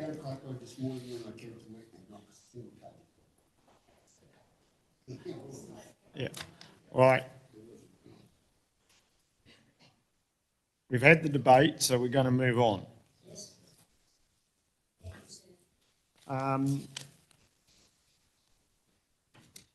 So we're now to the capital and operational project list.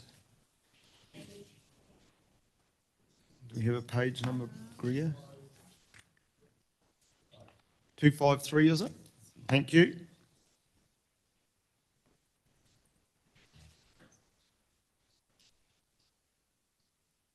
So this is basically the list of projects to back up what we're recommending in terms of the consultation document. So unless there's any questions, can I ask if we have, or did you want to comment, Rebecca? Sarah? I'm stuck, aren't I? Whatever name comes to my head must be time to put me to bed. Sorry? You're okay. Cool. So do we have a mover? Mayor, seconded Councillor Crawford. Do you wish to speak? Or should, sorry, I should, yes.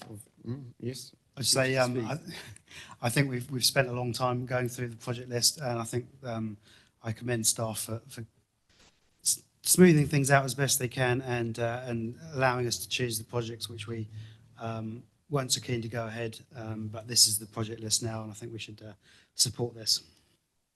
Thank you. All right, I'll put the motion. All those in favour, please say aye. Against? Aye. Done. All right. The advantages or disadvantages? Which page were we on? Yep.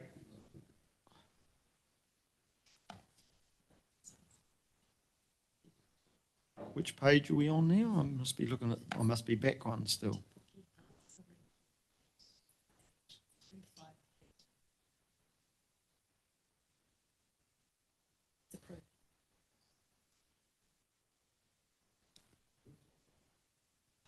Yeah, the recommendation is approved as long as we're satisfied with the advantages or disadvantages.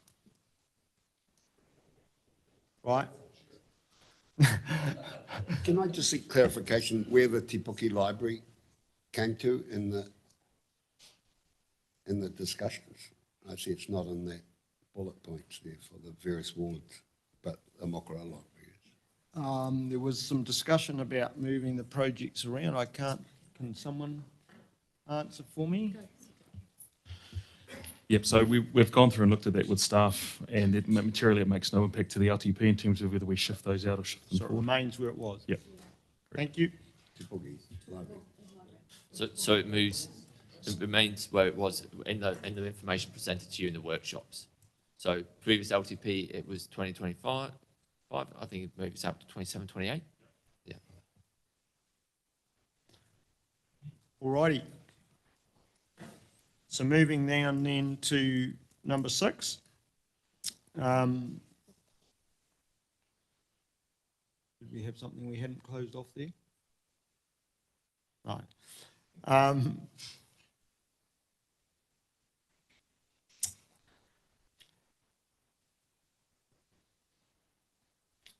So number 6 is about preparing the consultation document based on all the decisions that we've made today. So you'll move it. All right. We have a seconder. Councillor Murray Benge. Were there any speakers? Okay, I'll put the motion. All those in favour, please say aye. Aye. Against? Carried. And so then we come down to information for receipt, the workshop notes from those workshops, 12th, 13th, 14th and 15th of February. No resolution required. Okay, that's simple. Okay, I will declare the meeting closed. And we now have a workshop. If we want to, can we move pretty seamlessly into that, can we?